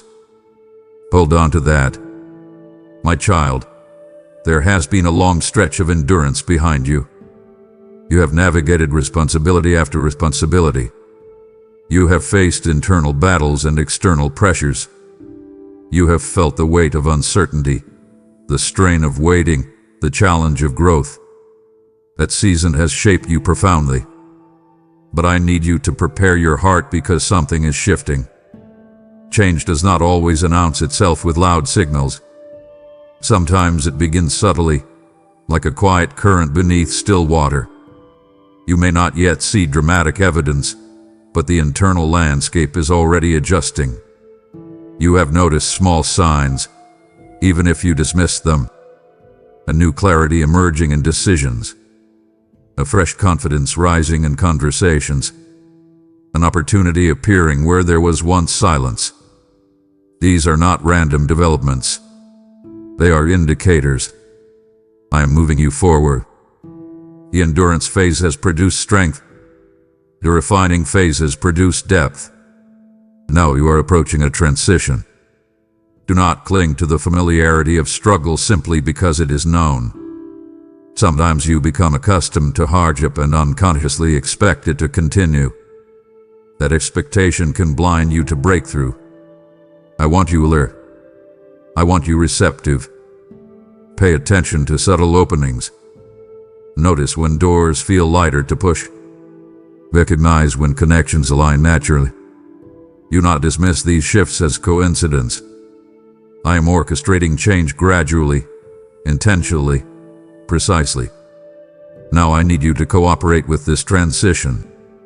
Let go of old narratives that defined you by struggle. Stop introducing yourself internally as someone perpetually in waiting. Update your mindset. Expect movement. Prepare for responsibility that reflects your growth. When opportunity arises, do not shrink. Step into it. You are not the same person who entered the previous season. You carry more wisdom now. You carry more resilience. You carry more discernment. That preparation qualifies you for what is unfolding next. Do not sabotage progress by doubting your readiness. You are ready enough to begin. Growth will continue as you move. I'm not asking you to manufacture change artificially. I am asking you to recognize and respond when I initiate it. Watch carefully. Pray attentively. Act courageously when clarity comes. The shift may not be explosive, but it will be meaningful. This season is not permanent. Transition is underway. Stay aligned. Stay open. Stay willing. I am guiding you from endurance into expansion. Trust the process. Step forward when I prompt you. The landscape ahead is not identical to the one behind you, and you are equipped to walk it with greater confidence than before. My child, before you move on from this moment, I need you to slow down and feel what is happening between us right now. You have walked through every word up to this point. You have allowed me to speak into places you rarely expose. You have faced memories, fears, shame, fatigue, longing, and hope. Do not rush away now. Stay here. Let this settle. There is something sacred about stillness after truth has been spoken. You are often quick to absorb insight and then return to routine. But transformation deepens when you remain present. I am not finished with you. Not in this conversation, and not in your life. You are at a threshold, not of pressure, not of panic, but of invitation. I am inviting you into steadier intimacy. Not dramatic, not loud, steady. I want your daily awareness, not occasional crisis-driven attention. I want you thinking of me in the ordinary moments. When you wake up, when you commute, when you cook, when you feel uncertain, when you feel grateful. Include me there. Do not relegate me to emergencies. Stay connected. That connection is not complicated. It is conversational. Speak to me throughout your day. Ask for guidance in small decisions. Acknowledge me in quiet gratitude. Invite my perspective before reacting. This is not about ritual. It is about relationship. I am not distant, waiting for scheduled devotion. I am near, ready for continuous dialogue. You have seen what happens when you carry everything alone. You have felt the exhaustion of isolation. So do not drift back into independence now. Stay with me. Let reliance replace self-sufficiency. Let trust replace tension. There will be days ahead when clarity fades again. There will be moments when fear attempts to reassert itself. There will be situations that test what you have just received. In those moments, remember this conversation. Remember the truths we have walked through together. Do not assume that struggle means separation. Do not interpret difficulty as abandonment. Today, when doubt rises, bring it here instead of letting it grow unchecked. When you succeed, celebrate with me rather than quietly attributing everything to your own strength. When you fail, return quickly instead of retreating in embarrassment. Staying with me does not mean perfection. It means consistency in returning. You will not always feel inspired. You will not always feel confident. That is not the requirement. The invitation is simple. Remain. Keep showing up. Keep listening. Keep responding. You have already seen how your perspective shifts when you allow me into your thoughts. Imagine what will unfold if that openness becomes habitual. Your decisions will carry more peace. Your relationships will reflect more patience. Your confidence will root itself in security rather than comparison. Stay with me and watch the steady strengthening that follows. Now I want you to make this personal. Do not let this be abstract encouragement. Decide intentionally how you will stay connected. Set aside moments for reflection. Guard them. Protect them from distraction. When your schedule pressures you, do not sacrifice your inner alignment first. Choose presence over productivity when they compete. That discipline will anchor you. And when you feel tempted to drift, remember how you felt reading these words. Remember the steadiness rising in you. That steadiness is not accidental. It is relational. I am not asking for dramatic vows. I am asking for daily willingness. Walk with me. Think with me. Decide with me. Rest with me. When you stumble, return immediately. Do not linger in distance. You are not meant to navigate this life alone. Stay with me, and you will discover that my guidance is not restrictive. It is liberating. My presence is not heavy. It is grounding. My leadership is not controlling. It is protective. You have a choice every day. Use connection. Choose trust. Choose closeness. Stay with me, and you will not walk uncertainly. I am here. I have been here. And I will remain here as long as you are willing to walk beside me. Stay with me, and as you remain, let your faith move. Connection is not passive. It flows outward like a river that cannot be contained. When you choose to support through super thanks, step into membership, or give through the PayPal link in the description, you are widening that river so my voice reaches farther shores. I said, freely you have received, freely give, and I am speaking that to you in this very breath. Your gift becomes oil that keeps this lamp burning, bread that feeds unseen hunger, light that pierces hidden darkness. If you sense urgency, it is because this is sacred timing. Do not delay what love is prompting you to do. Act now, sow, support, and watch how I establish you as a steady river of blessing. And once you have responded, let the urgency soften into stillness. When faith moves outward in generosity, it also opens space for your own heart to rest in my presence. What you release in obedience clears the noise that has crowded your spirit for so long. So slow your pace for a moment and allow the river within you to grow quiet again. Because after every act of trust, I draw you back into the place where your soul can breathe. My child, stop for a moment and just breathe.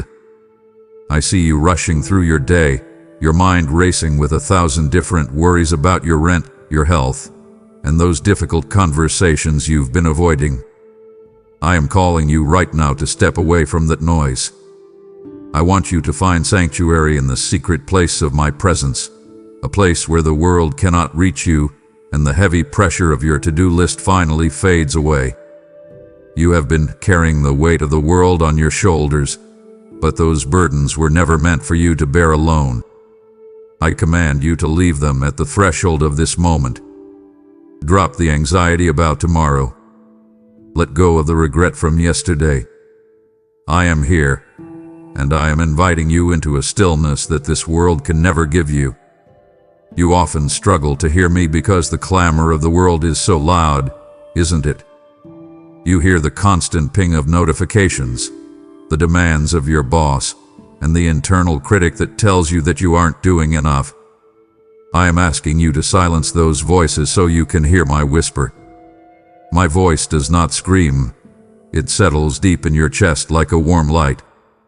I want you to recognize my voice amidst the chaos of your daily life.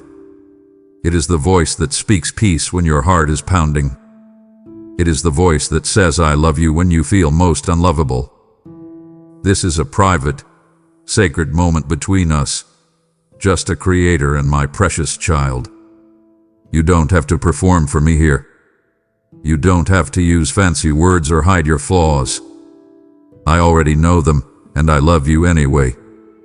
I want you to understand the true significance of my command.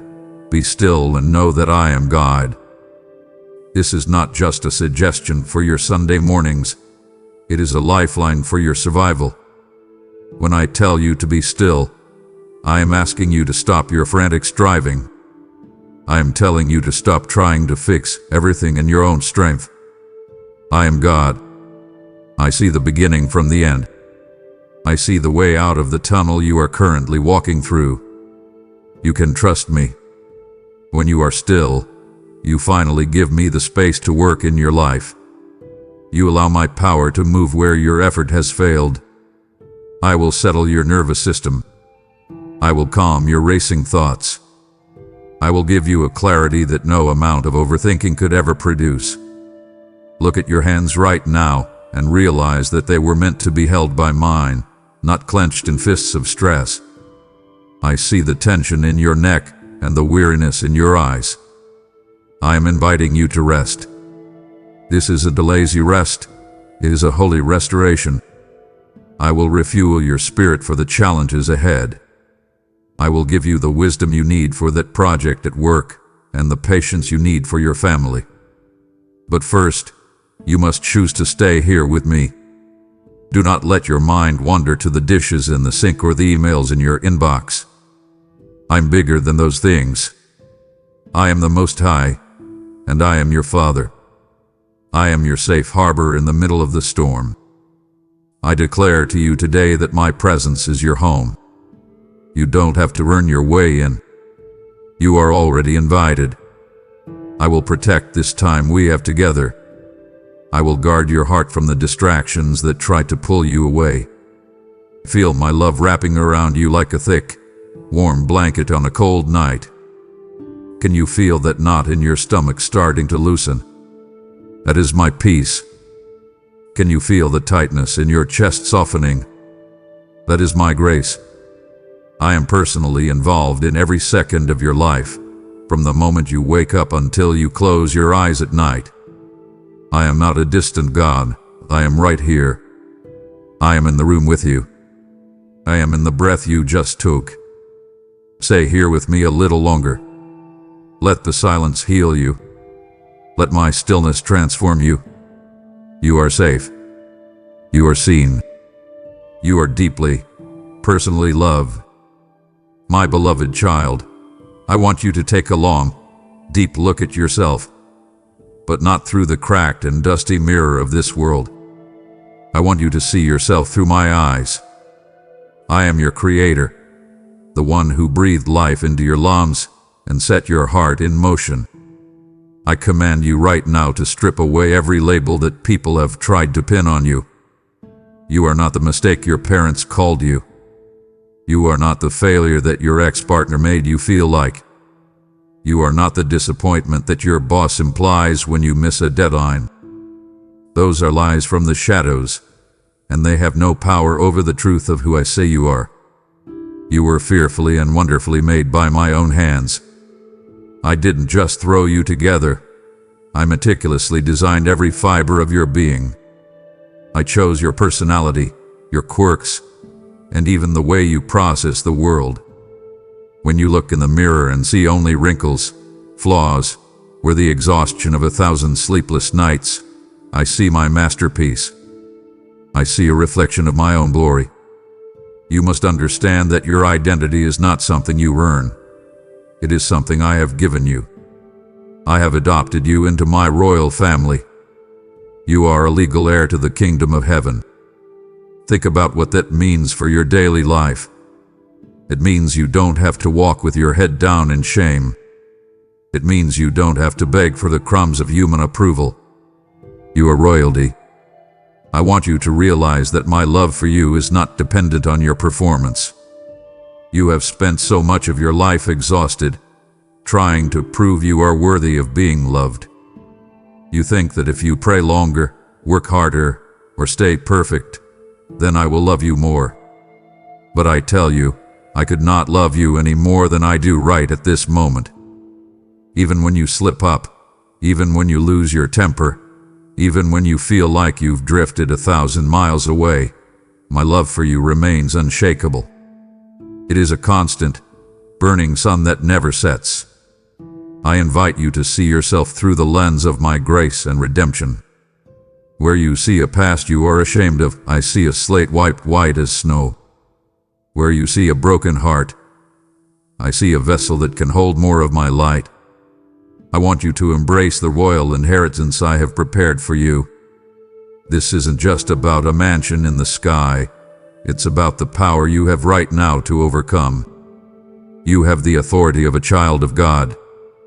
You have the right to ask for my help and know that I will answer. I see those moments when you feel invisible in a crowded room. I see when you feel like no one truly knows the real you. I know you. I see you. I have written your name on the palms of my hands. You are so precious to me that I would have gone through everything I did just for you alone. Let this truth sink deep into your bones. You are cherished, you are chosen, and you are mine. Nothing in heaven or on earth can ever change that. Come closer and let's talk about the road you've traveled. I want you to look back at those seasons of your life where the darkness felt so thick you could touch it. You remember the times you felt like you were drowning, and you didn't think you'd survive another day. I want you to realize something today. I was there. I was the one carrying you when you could not walk. I was the silent strength that kept you standing when your world was falling apart. My faithfulness is not a fairy tale. It is the absolute foundation of your existence. I have never once turned my back on you. My promises are not like the promises of people who let you down. My words are ironclad. They remain true from generation to generation, and they are standing firm for you today. I never slumber, and I never sleep while I'm watching over you. I am the guard at your door and the light in your darkest hour. Look at the closed doors of your past. I know they felt like rejections. I know you felt a sting when that relationship ended or when that dream seemed to die. But I want you to see my hand in those moments. I was protecting you. I was closing doors that would have led to your destruction, and I was shielding you from things you weren't ready to handle. I am the weaver of your life, and I see the whole pattern. You only see the tangled threads and the knots, but I am creating something breathtakingly beautiful. I command you to trust the weaver. When the threads of your life seem tangled and messy, do not panic. I am not confused.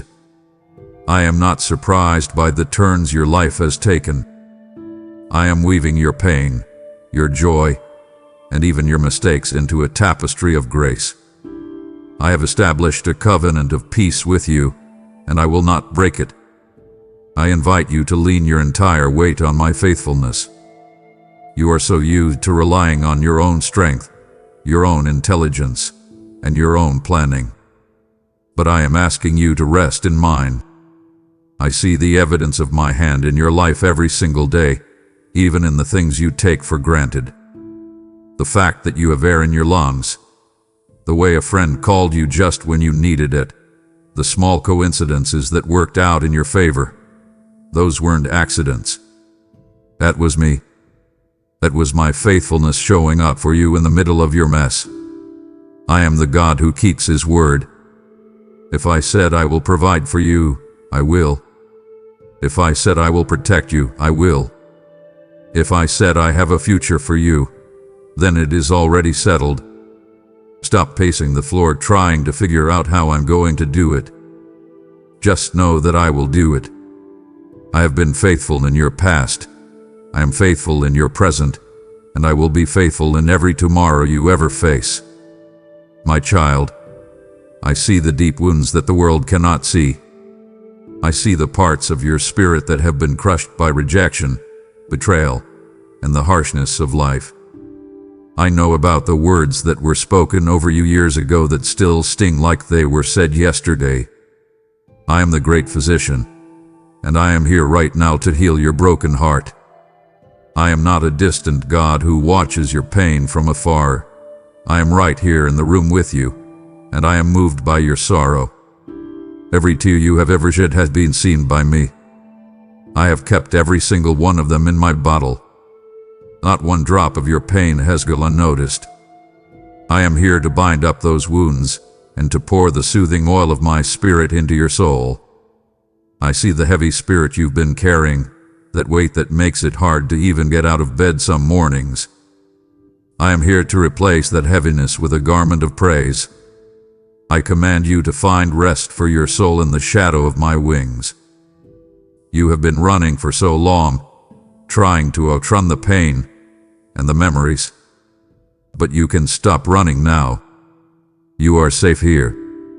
I see the scars left by people who were supposed to love you but hurt you instead. I see the gaps in your heart left by those who walked away.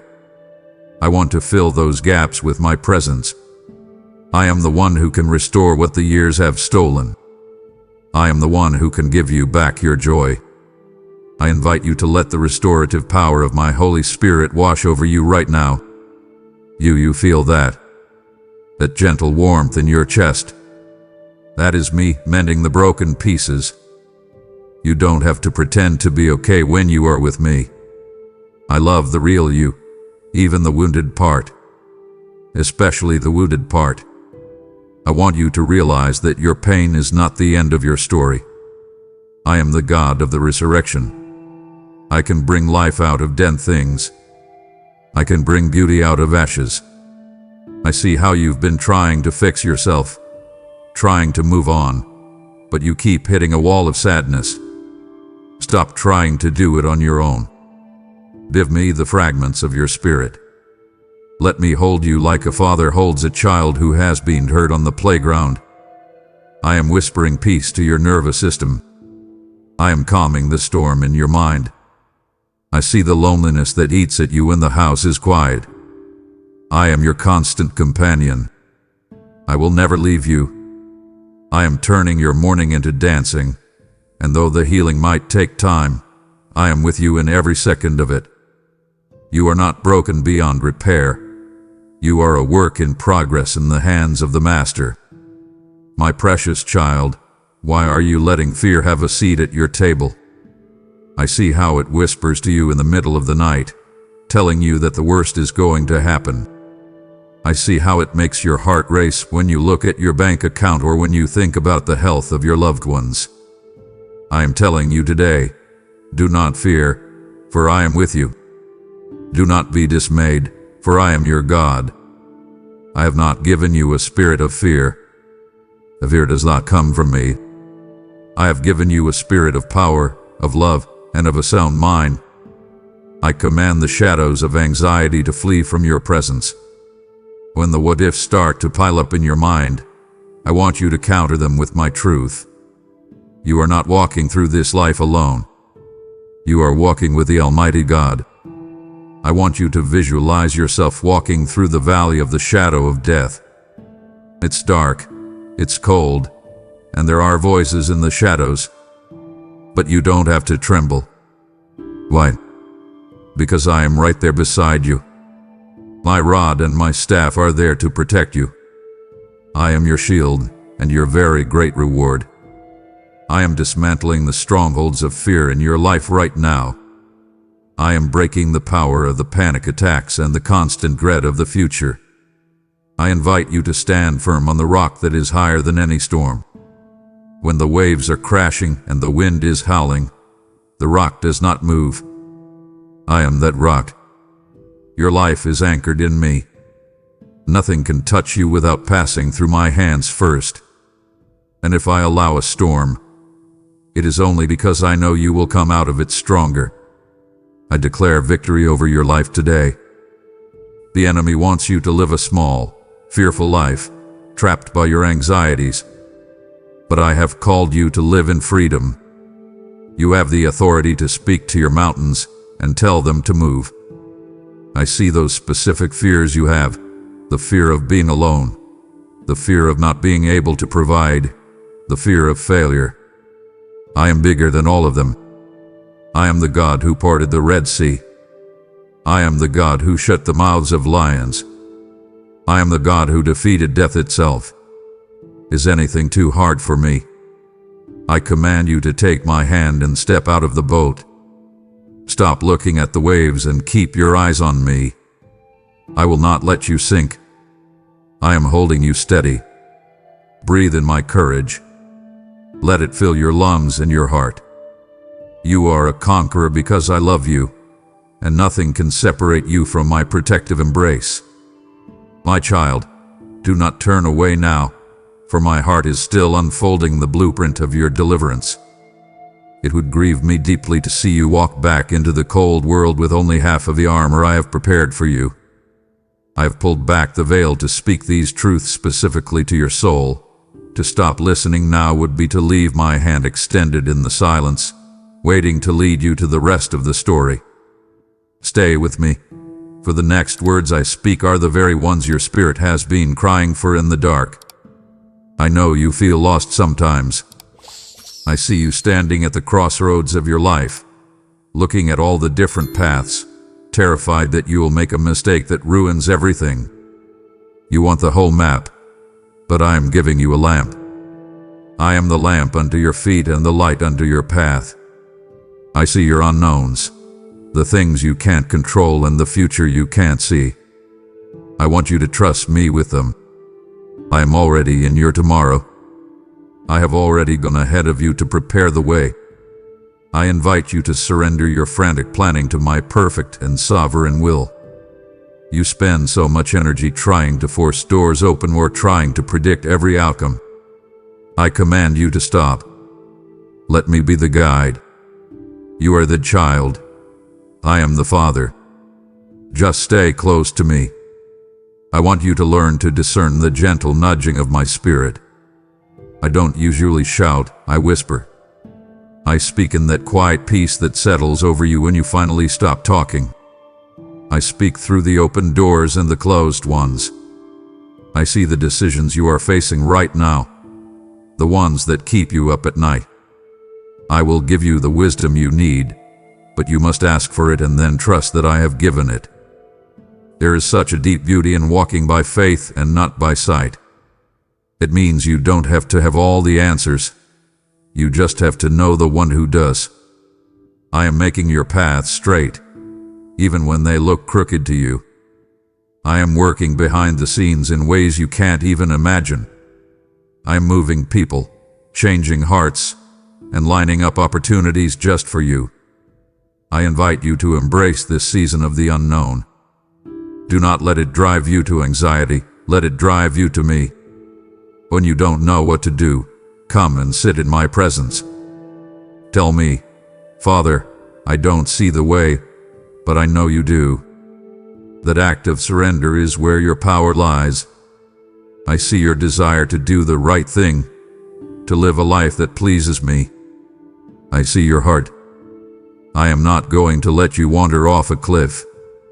If you start to veer to the left or the right, you will hear my voice behind you saying, "This is the way. Walk in it." I am your navigator. I am your compass. You can breathe easily knowing that your future is not an unknown to me. It is a plan of peace and a future filled with hope. Take the next step with confidence. I am right here with you. My child, look at your hands. Are they clenched tight around the memories of how you've been wrong? I see the bitterness that has tried to take root in your heart like a weed in a beautiful garden. I see the faces of those who lied about you, those who cheated you, and those who walked away when you were at your lowest. I know it hurts. I am not asking you to pretend it didn't happen, but I am commanding you today to let it go. Not because they deserve it, but because you deserve to be free. Forgiveness is the key that unlocks the prison cell of your own soul.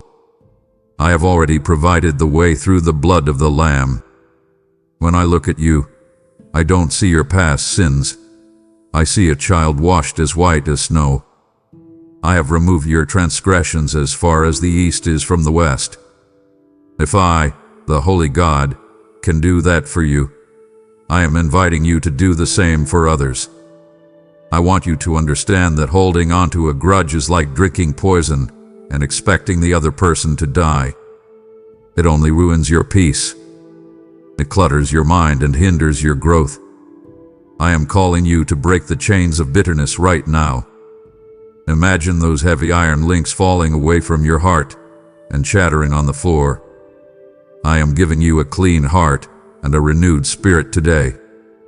I see the shame you've been carrying for your own mistakes, too, the things you did that you swore you'd never do.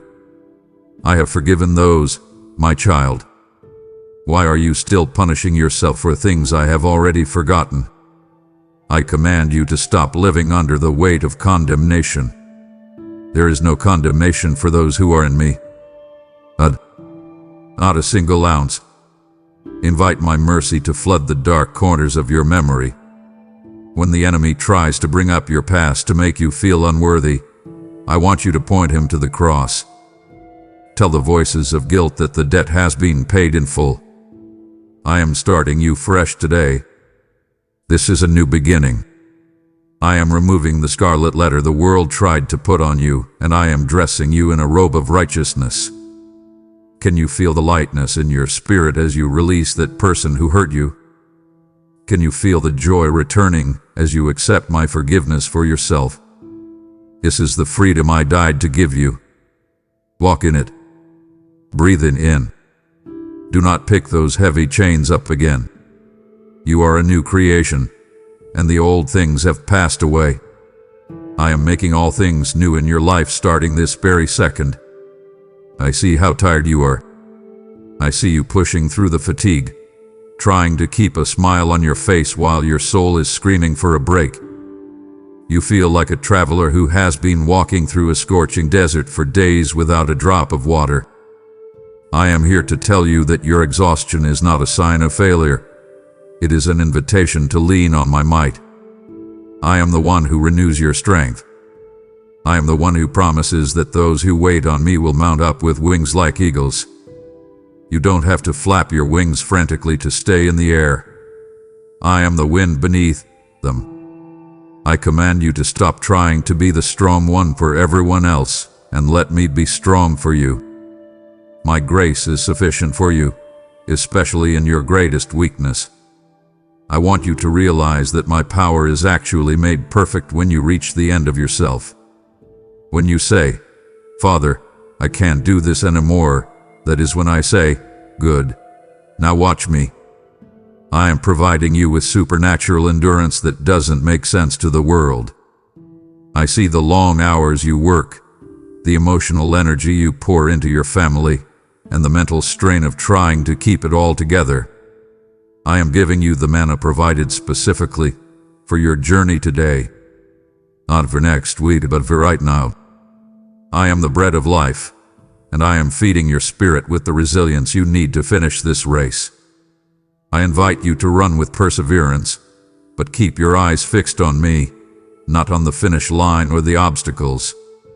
Look at my hand reaching out to you. Take it. I am giving your legs stability and your heart a second wind. I see the moments when you want to just quit and walk away from it all. Don't do it. You are closer to the breakthrough than you think. I am refining your character in this heat, making you more like my son. Your weariness is the soil in which I am planting the seeds of true spiritual power. I am your rest. I am your Sabbath. Come and sit by the still waters of my spirit and let me restore your soul. You don't have to earn this rest. It is my gift to you because I love you. Breathe out the stress of the day and breathe in the limitless energy of the one who created the heavens. You are going to make it, and you are going to make it with strength to spare. My child, I have called you out of the darkness and into my marvelous light. I have set you apart for a purpose that is higher than just existing and paying bills. I am calling you to a life of holiness, not a life of rules and legalism, but a life of beauty and fruitfulness. You are a temple of my presence. Think about that for a moment. The same God who spoke the galaxies into being lives inside of you. I command you to treat your heart, your mind, and your body with the respect that a temple deserves. I see the temptations that try to draw you away, the little compromises that seem harmless but slowly dim your light. I am giving you the power to resist those things. I am giving you a hunger for things that are pure, lovely, and of good report. I want you to see the beauty of holiness. It is not about being boring or perfect. It is about being whole. It is about your character reflecting my heart to a world that is desperately sitting in darkness. I invite you to walk in obedience, not because you are afraid of me, but because you love me and you trust that my ways are better than yours. When you follow my guidance, you are protected.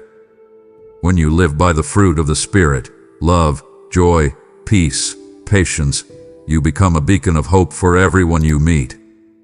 I see the struggle to stay different in a world that wants you to blend in. I am giving you the courage to stand out. I am transforming you from the inside out every time you seek my face. I declare that you are being changed into my image.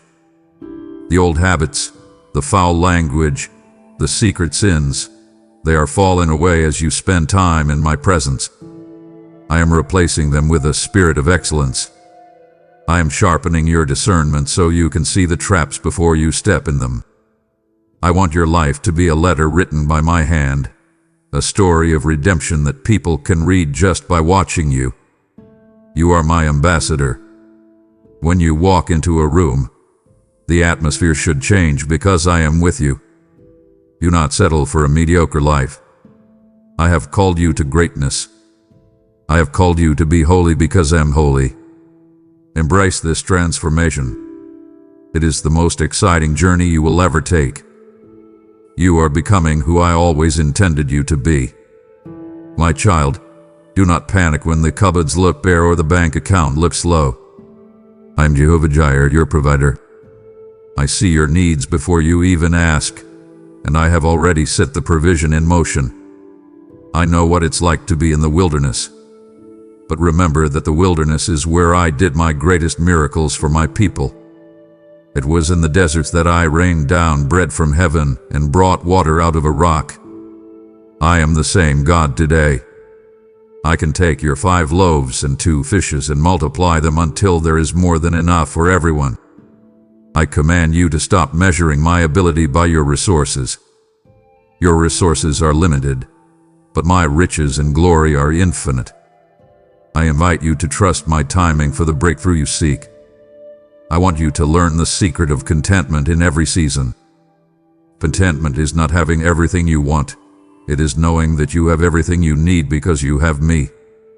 I see the anxiety that keeps you up at night, wondering how the bills will get paid or how you will afford the future. I am opening the windows of heaven for you. I am a father who loves to give good gifts to my children. But I want your heart to be fixed on the giver, not just the gift. I am teaching you to rely on me in the lean times so that you will know how to be grateful in the times of plenty. Your wilderness is not a punishment. It is a training ground for your faith. I am showing you that I am enough. I declare that I will meet all your needs according to my riches. I am making a way for you where there is no way. I am sending help from places you don't expect. I am giving you favor with people who could help you. Trust me. Even when you can't see how it's going to work, know that I am working. I am the God who feeds the ravens and clothes the lilies. How much more will I take care of you, my precious child? Do not let the spirit of lack take hold of your mind. You are a child of the King, and the King's resources are at your disposal. Breathe in my abundance. I am shifting the atmosphere of your finances and your physical needs right now. You will not just survive, you will thrive. My provision is sure, and my timing is perfect. My child, just as I provided manna in the desert, I am now opening a door for you to become a river of my provision for others who are still wandering in the dark. This private message I have whispered to you is a treasure that must not stay hidden. It is a fire that must spread until every cold heart is warmed by my grace. I invite you now to join me in this sacred mission by sowing a seed of support through a super thanks, with a link in the description. When you give, you are not merely clicking a button, you are releasing the sound of my voice into the ears of the brokenhearted across the earth. I declare over you that as you honor my word with your resources, I will throw open the windows of heaven and pour out a blessing you cannot contain. I will multiply your seed and protect your harvest from the thief, for he who is generous shall surely prosper. Do not hesitate in this divine appointment. Go now, click the link or give a super thanks, and watch how I honor your faithfulness. We are standing at the threshold of a great transformation, yet I feel you wavering, tempted to return to the noise of the world. It would disappoint my spirit to see you settle for the crumbs of the wilderness when I am mid-sentence, preparing to lead you to the banquet of your purpose. To close your heart now is to reject the very guidance you begged for on your knees. I command you to listen further, for the bridge I am building for you is not yet complete, and I cannot bear to see you fall short of the crossing. I know you've asked the question 1,000 times, "Why, Lord?" I see you sitting in the middle of your trial, feeling like the fire is too hot and the pressure is too much. I want to tell you something very important. I am not wasting a single second of your pain. I am the great gardener, and I am pruning the branches of your life not to hurt you, but so that you will bear much more fruit. I am the master goldsmith, and I am using the heat of this trial to refine your faith like pure gold. I am burning away the dross, the pride, the self-reliance, the shallow faith, so that when the process is over, people will see the reflection of my face in you. I command you to trust the process. I am with you in the fire, just like I was with the 3 Hebrew boys. You will not be burned, you will only be purified. I want you to hold on to this assurance. I am working all things together for your good. Not just the spiritual things, but the messy things, the painful things, and the things that make no sense right now. Your current struggle is developing a weight of glory that you cannot yet see. I am building a character in you that can handle the blessings I have prepared for your future. Without this struggle, you wouldn't have the strength. Without the test, you wouldn't have the testimony. I invite you to see your pain as a seed. It looks like it's being buried and forgotten in the dark, but it is actually being planted. Something beautiful is going to grow out of this. You are going to be a beacon of hope for others who are walking through the same valley. The comfort I am giving you now is the comfort you will share with them later. I declare that your pain has a purpose. It is not random, and it is not a sign that I have abandoned you. I am closer to you now than I have ever been. I see the pruning, and I know it stings. But I am removing the things that are holding you back from your true potential. I am making you resilient.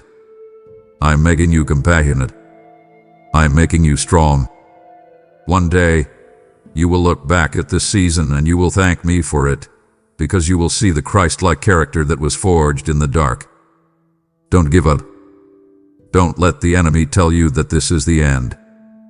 This is just a chapter, not the whole book. I'm writing a story of victory through your life. Stay in my hands. Let me finish my work in you. You are going to come out of this shining like the sun. My child, I want you to understand that prayer is not a religious duty or a list of demands you shout into the ceiling. It is a conversation between a father and a child who are deeply in love. I have opened the door to my throne of grace for you at every hour of the day and night. You don't need an appointment, and you don't need to use holy language to get my attention.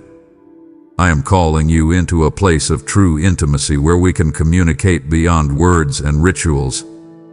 I see those moments when you don't even know what to say, and you just sit there with a heavy heart. I hear those prayers too. I hear the groans of your spirit that are too deep for words. I invite you to come to me exactly as you are, whether you are angry, confused, joyful, or exhausted. I want the real you, not the religious version of you. I want you to experience the power of persistent prayer in the spiritual realm. When you pray, things move. When you speak my name, the atmosphere changes.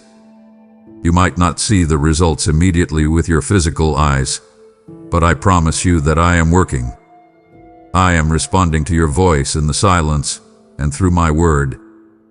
I want you to feel the profound intimacy of calling me Abba, Father. This is a term of endearment. a cry of total dependence. It means I am your protector, your provider, and your safest place. I am aligning your heart's desires with my eternal purposes through these quiet moments together. The more you talk to me, the more you will begin to see the world through my eyes. You will start to desire what I desire, and you will find a peace that remains even when the world is in chaos. I command you to make prayer your first response, not your last resort. Why do you wait until things are falling apart before you come to me? I want to be involved in the small details of your day, the frustrating commute, the difficult email, the joy of a good meal. I am right here. I am listening. I invite you to stay in a constant state of connection with me. Think of it like a phone line that never hangs up. You can whisper to me while you're doing the dishes or while you're in a meeting. This is how you stay vibrant and alive in a world that tries to drain you. I am your source of life. When you pray, you are plugging into the power of the universe. Do not neglect this gift. I'm waiting for you. I love the sound of your voice. Come and tell me what is on your heart today. I declare that your prayers are reaching my ears and they are being answered according to my perfect wisdom. I am not ignoring you. I am not too busy for you. I see the tears you shed in the dark and I hear the whispers of hope you're almost afraid to speak out loud. I am responding with grace, with power, and with love.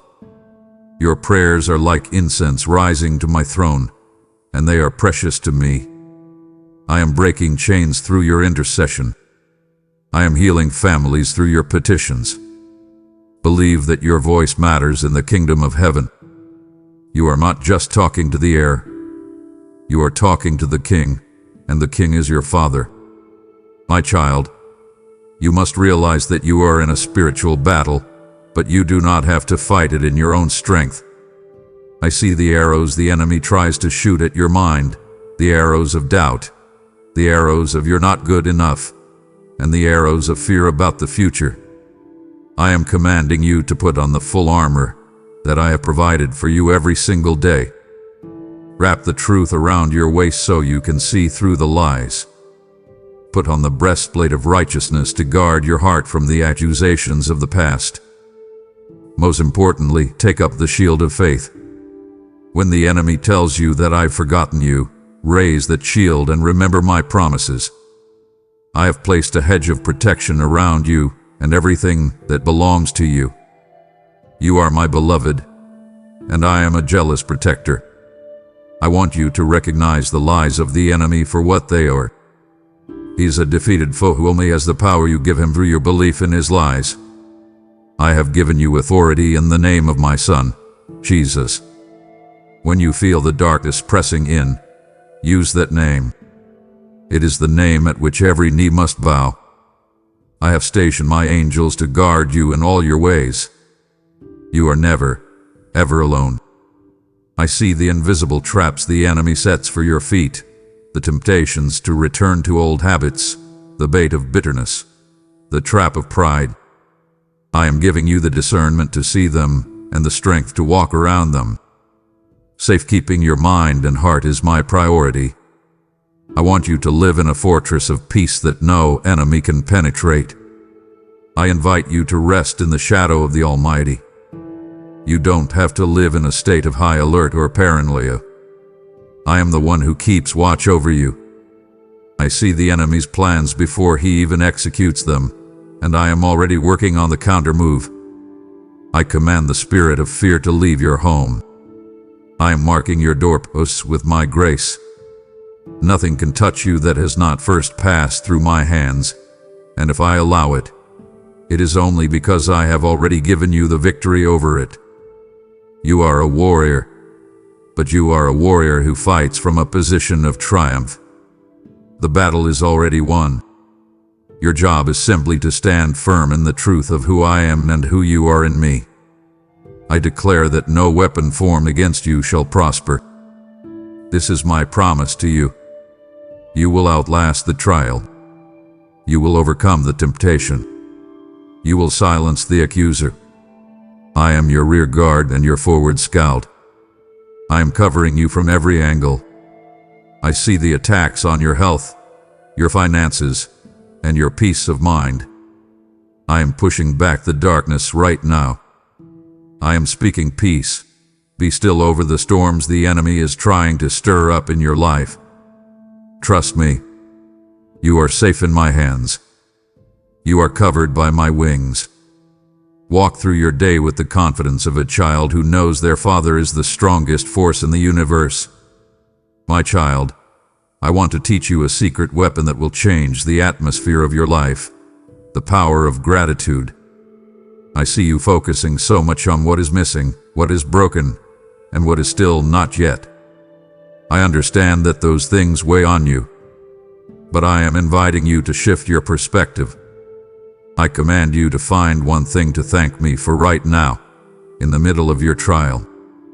Gratitude is not just a polite gesture, it is an act of spiritual warfare. It shifts your focus from the problem to the provider. It opens the windows of heaven and allows my peace to flood in. When you start to count your blessings, you realize that even in the desert, I have been providing manna. You realize that even in the storm, I have been the anchor. I want you to experience how worship changes your heart. When you enter my gates with thanksgiving and my courts with praise, you are stepping into a different reality. You are stepping out of the scarcity mindset of the world and into the abundance mindset of my kingdom. I see the transformative power of a simple thank you when you're feeling overwhelmed. It breaks the spirit of complaining and the spirit of heaviness. I am giving you a joy that overflows from a grateful and humble spirit. I want you to start recognizing my handiwork in the smallest details of your day, the breath in your lungs, the warmth of the sun, the fact that you made it through yesterday. These are all gifts from my hand. I invite you to make gratitude a habit, not just a feeling. Feelings are fickle, but a choice to be thankful is a solid foundation. I see the moments when you feel like you have nothing to be grateful for. Those are the moments when you need to look closer. I have given you eternal life. I have given you my spirit. I have given you a future that is bright with hope. I command you to stop comparing your behind the scenes with everyone else's highlight reel. Your journey is unique and I am doing something special in you. When you are grateful for what you have, I can trust you with more. A grateful heart is a fertile soil for miracles. I love to pour out blessings on a child who notices and appreciates my goodness. I declare that a spirit of joy is rising up within you as you choose to be thankful. I am removing the lens of negativity that has colored your vision for too long. I am giving you eyes to see the thousands of ways I am loving you every single day. You will find that as you praise me, your problems start to look smaller and I start to look bigger. This is the right order of things. I am the great I am. I am bigger than your debt, your sickness, and your loneliness. Let your life be a song of gratitude. Watch how the people around you are drawn to the light and the peace that comes from a thankful heart.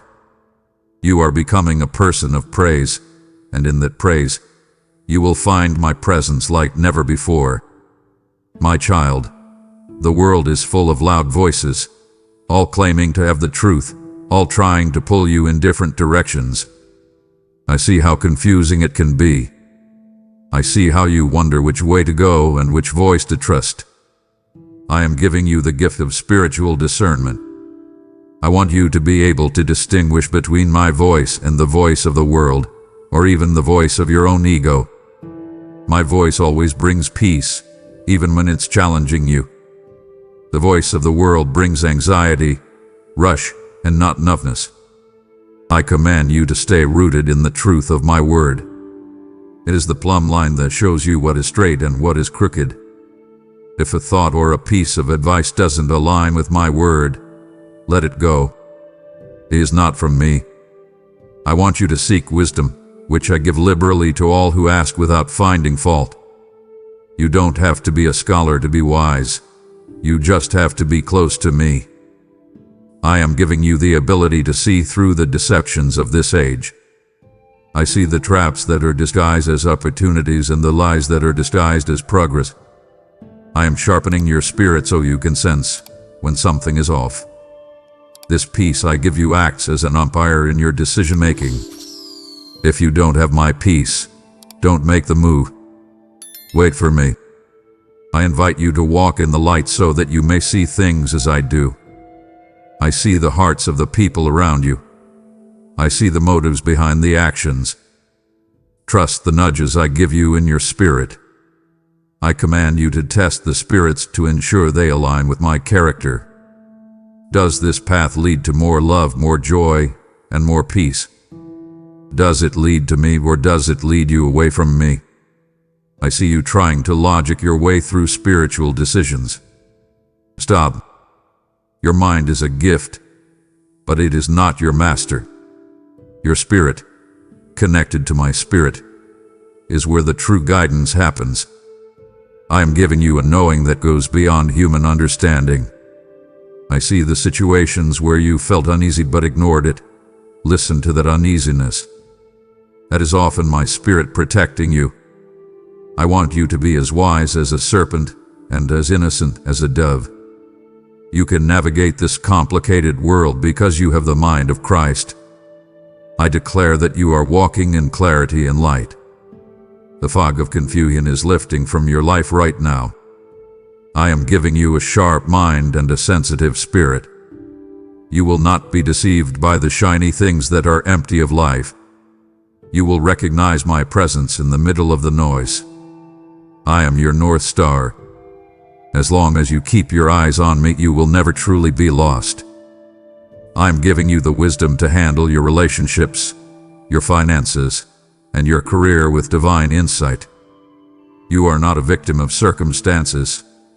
You are a child of God who walks in discernment. Trust the wisdom I am pouring into you. It will save you from 1,000 heartaches. My precious one, do you not feel the weight of this moment? My heart aches at the thought of you walking away before the final seals of my promise are revealed to you. If you silence my voice now, you leave our conversation unfinished, and you risk wandering back into the deception I am trying to save you from. I have poured my very essence into these words for you. Do not let my labor for your soul be in vain by turning back before the journey is done. I know you hate to wait. I see you checking the clock, checking your phone, and wondering why the answer hasn't come yet. You feel like your life is on hold while everyone else is moving forward.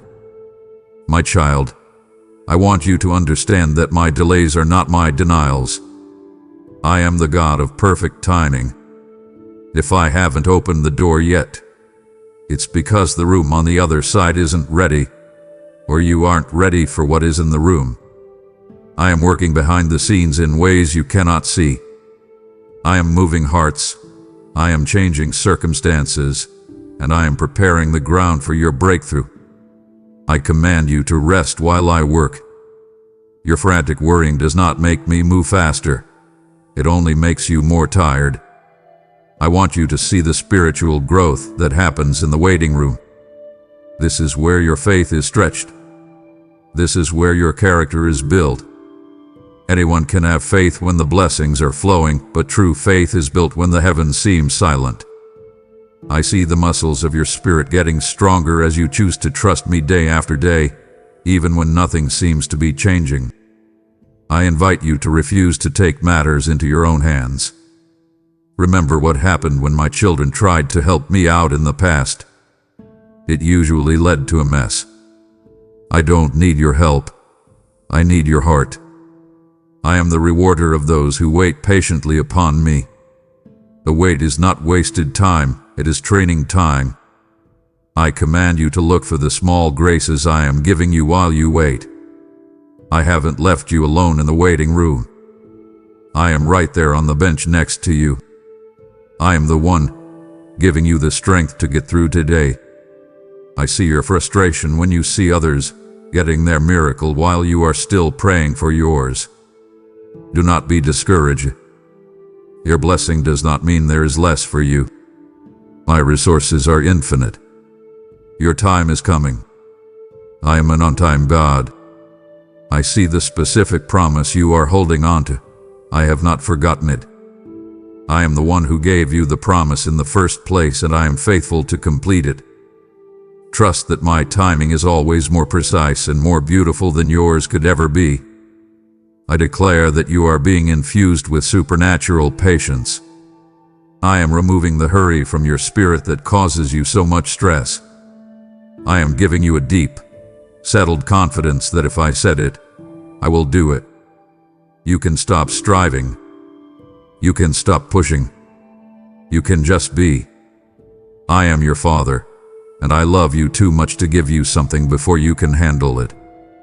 I am protecting you from the weight of a blessing you aren't ready for. Enjoy this season of preparation. Something magnificent is being birthed in the quiet.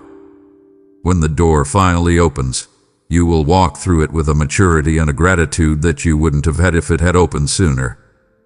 Trust me, I know what I'm doing. My beloved child, I have not called you to live a life that is small or hidden away from the world's needs. I have called you to be my hands and my feet in a generation that is hurting, bleeding, and searching for hope in all the wrong places. I command you to look around you with my eyes. Do you see the neighbor who is struggling in silence?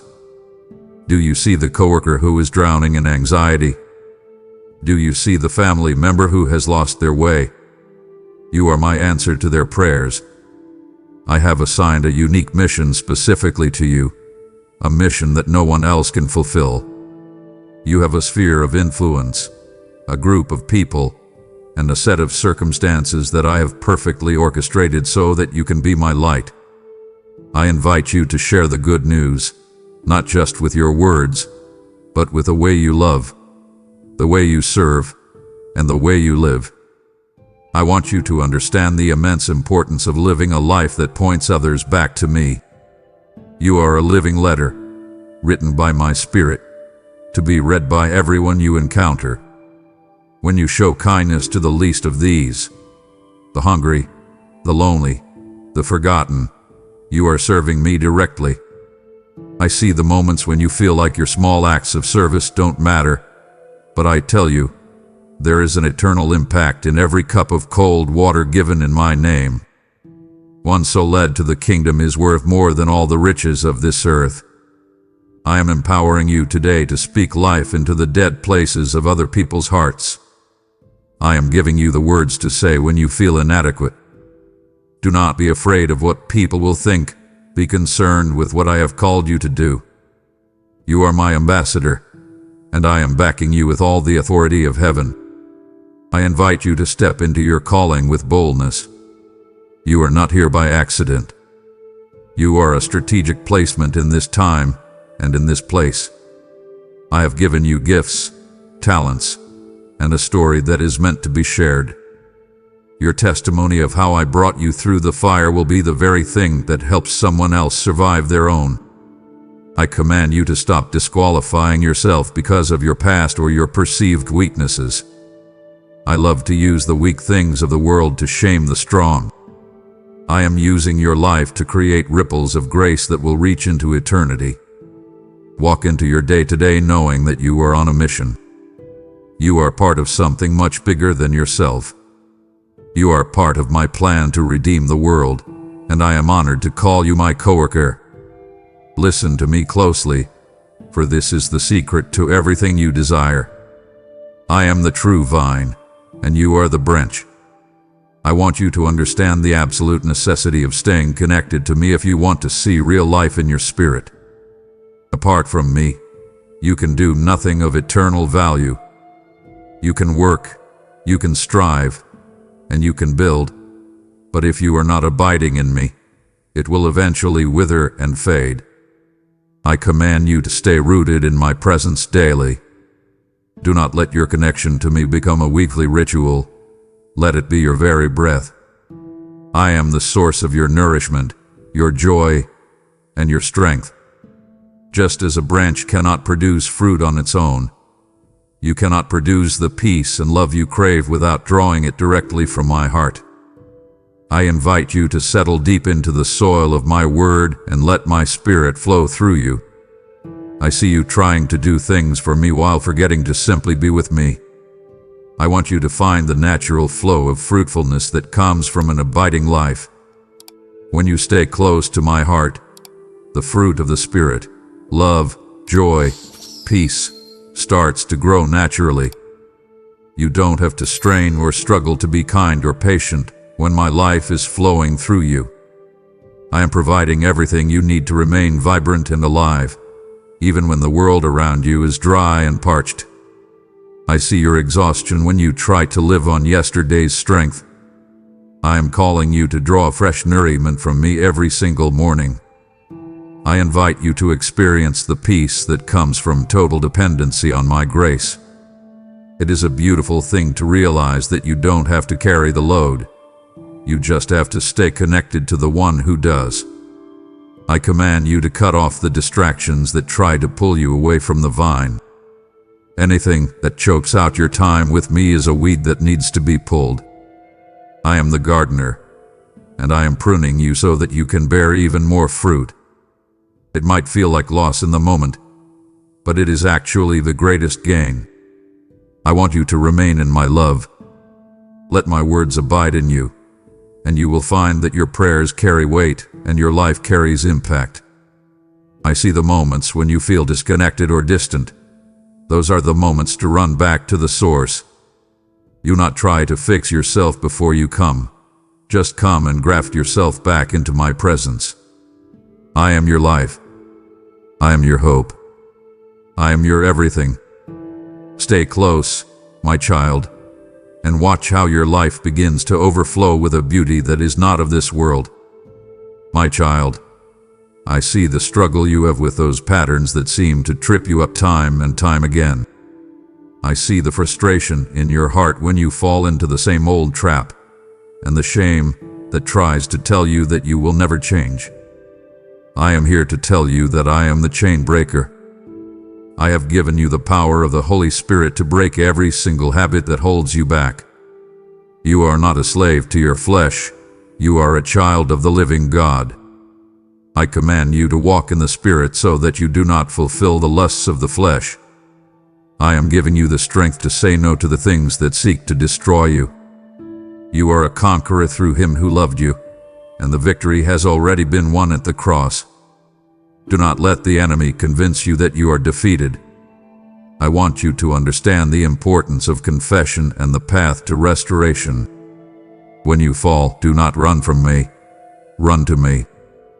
I am not standing over you with a hammer of judgment. I am reaching out with a hand of grace.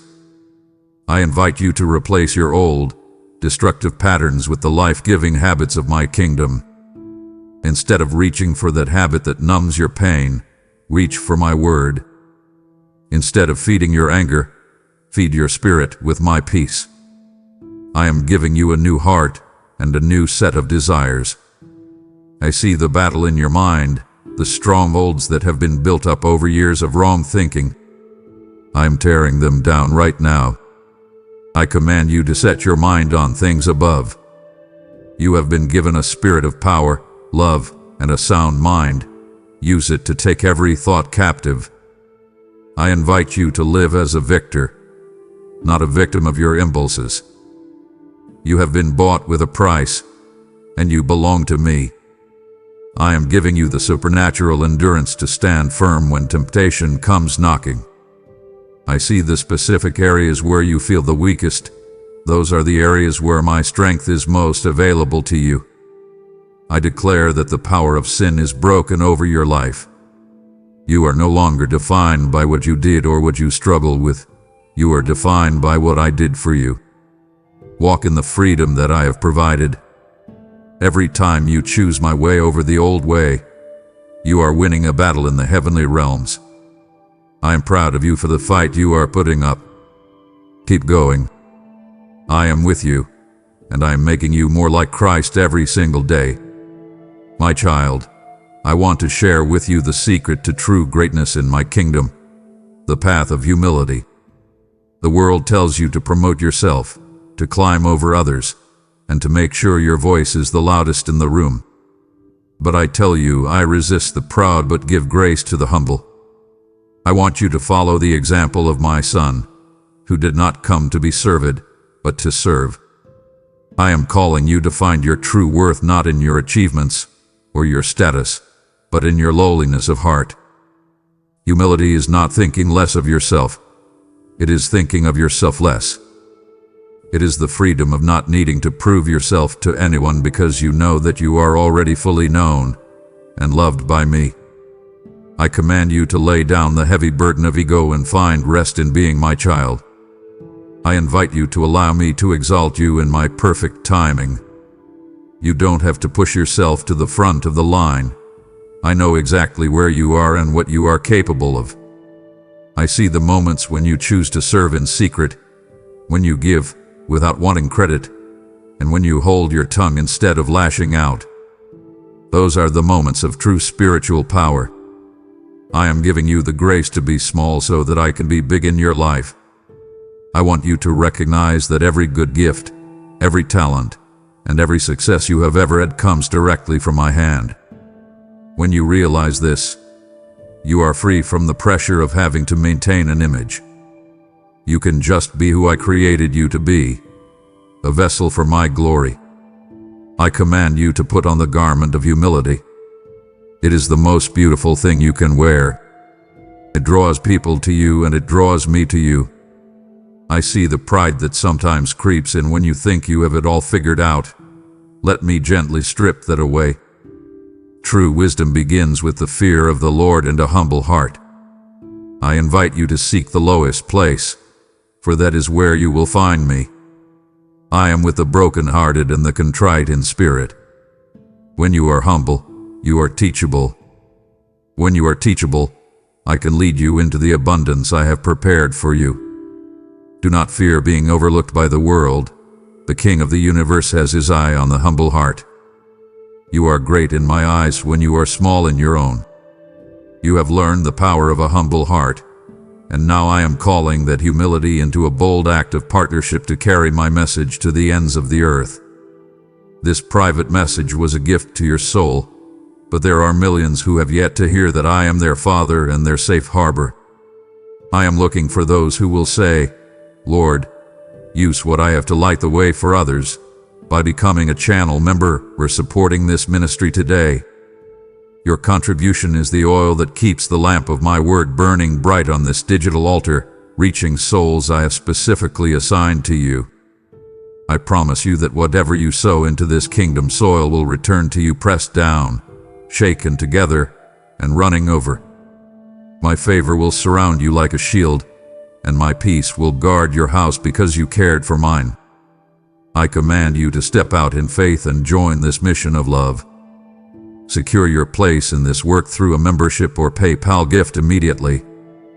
My beloved, the finish line is in sight, yet the enemy whispers that you have heard enough. It would break my heart to see you walk away now, just as the most vital revelations of your destiny are about to be released. To stop listening is to tell me that my presence is no longer your priority. I implore you, for the sake of your calling and the love I have proven to you, do not abandon this sacred space. My child, I see that you are in a season of transition, and it feels like the ground is shifting beneath your feet. You like things to be predictable, and change feels like a threat to your peace. But I want you to remember, I am the Lord, and I change not. I am the same yesterday, today, and forever. Even when your world is turning upside down, my character, my promises, and my love for you remain constant. I command you to stop clinging to the old that I am trying to move you away from. I am doing a new thing. Can you not perceive it? I am making a way in the wilderness and rivers in the desert. I invite you to let go of the past with a heart of gratitude and step into the future with a heart of faith. I am the anchor that holds steady in the shifting tides of your life. I want you to find stability in my word during these transitions. When everything else is changing, your job, your relationships, your health, your home. My word stands forever. I am the one who goes before you into every new season. I have already scouted out the land. I have already prepared the people you will meet and the challenges you will face. I am giving you the grace to embrace the growth that comes with movement. You cannot stay in the same place and grow into the person I want you to be. Change is the catalyst for transformation. I see your fear of the new, but I tell you, the new thing I am doing is for your good. I am stretching your faith so that you can hold more of my blessing. I invite you to trust me in the in-between.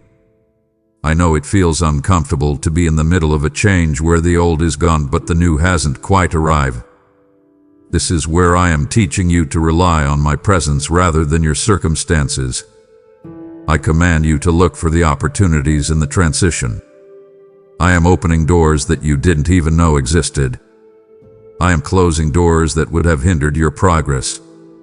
I see the tears you shed for what you've left behind, and I am collecting them.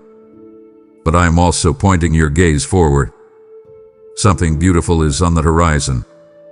Walk into this change with your hand in mine. I am your constant companion. We are moving forward together, and I promise you, the best is yet to come.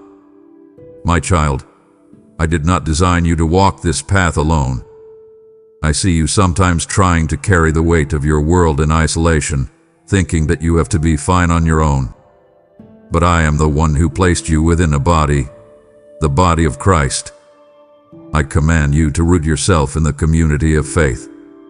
You need the strength, the prayers, and the wisdom of your brothers and sisters, just as they need yours. I see the times when you have been hurt by people in the church, and you've wanted to pull away.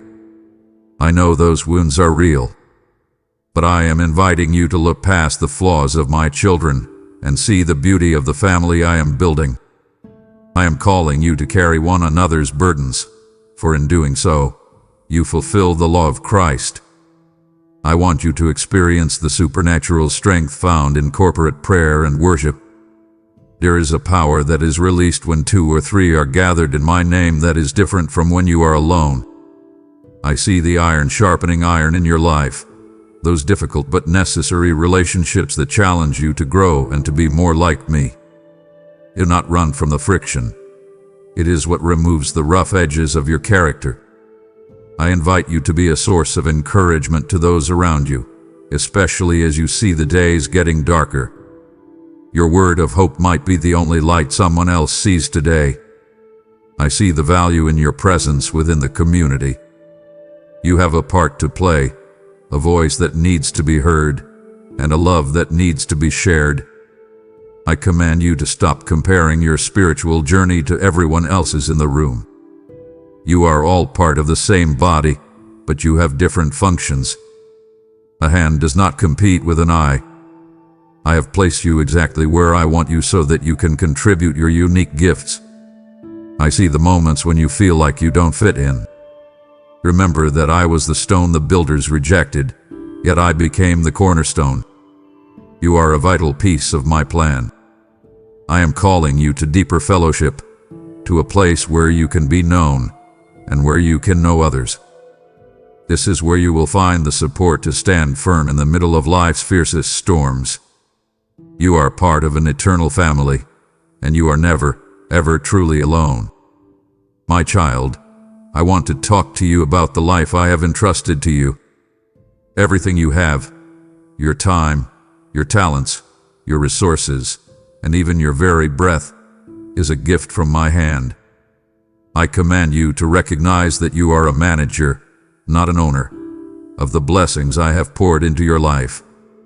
I have given you unique abilities, not just for your own comfort, but to be used for my glory and the benefit of others. I see the dreams I've planted in your heart, the skills I've sharpened in your hands. I am calling you to live an open-handed, generous life. When you clench your fists around what you have, you can't receive what I am trying to give you next. But when you live with open hands, I can flow through you to change the world. I want you to find the joy that comes from investing in things that have eternal significance. The things of this world will rust and fade, but the seeds of kindness, the time spent in prayer, and the resources given to my work will last forever. I see the moments when you feel like you don't have enough to give. I tell you, I can do more with your little than you can do with a lot. I am the God who multiplied the loaves and the fishes, and I will do the same for you. I invite you to account for the opportunities I have given you. Do not let your day slip away in trivial distractions. Live with purpose. Live with the understanding that your life is a sacred trust. I am giving you the wisdom to manage your finances, your time, and your energy in a way that brings life to you and those around you. I command you to stop hiding your light under a bowl. You have talents that the world needs to see. I see the fear of failure that holds you back. Let it go. I am the one who gives the increase. Your job is simply to be faithful with what I have put in your hand today. I am looking for a heart that says, Lord, it's all yours. Use me. When I find that heart, I pour out a blessing that you cannot contain. I am leading you into a life of significance and impact. You are not just existing, you are building my kingdom. Walk in the confidence of a faithful steward, knowing that I am pleased with your desire to honor me. Your reward is not just in the future, it is in the peace and satisfaction of a life well lived today. My precious child, I want to lift your eyes from the dusty roads of this world and point them toward the horizon. This world is not your final destination. You are a citizen of heaven. I command you to keep your eyes fixed on things above, not on the earthly things that try to weigh you down.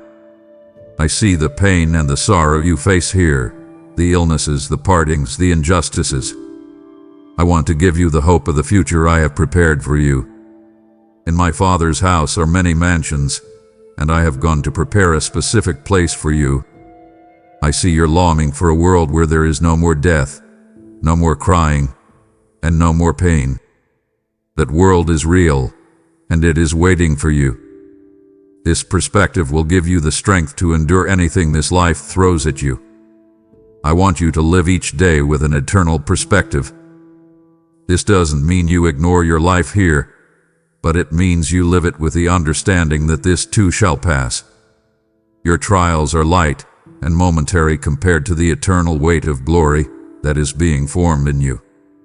I invite you to find the assurance of eternal life through faith in my Son. It is a finished work. Your place in my kingdom is secure. I see the moments when you fear the end of your life. Do not fear. For my children, death is not a destination. It is a doorway. It is the moment you finally see my face and hear the words you have longed for. Well done, good and faithful servant. I am the Alpha and the Omega, and I hold the keys to your eternity. I command you to let this hope purify your heart. When you know where you are going, it changes how you walk today. I see the temptations of this world that try to make you settle for less than my best. Remember that you are a stranger and a pilgrim here. Your true home is with me. I am giving you a peace that the world cannot understand because your peace is anchored in an eternal reality. I am preparing you for a glory that your mind cannot even conceive. I see the work I am doing in you, polishing you, refining you, getting you ready for the banquet. Stay focused on the prize. Your story does not end in a grave.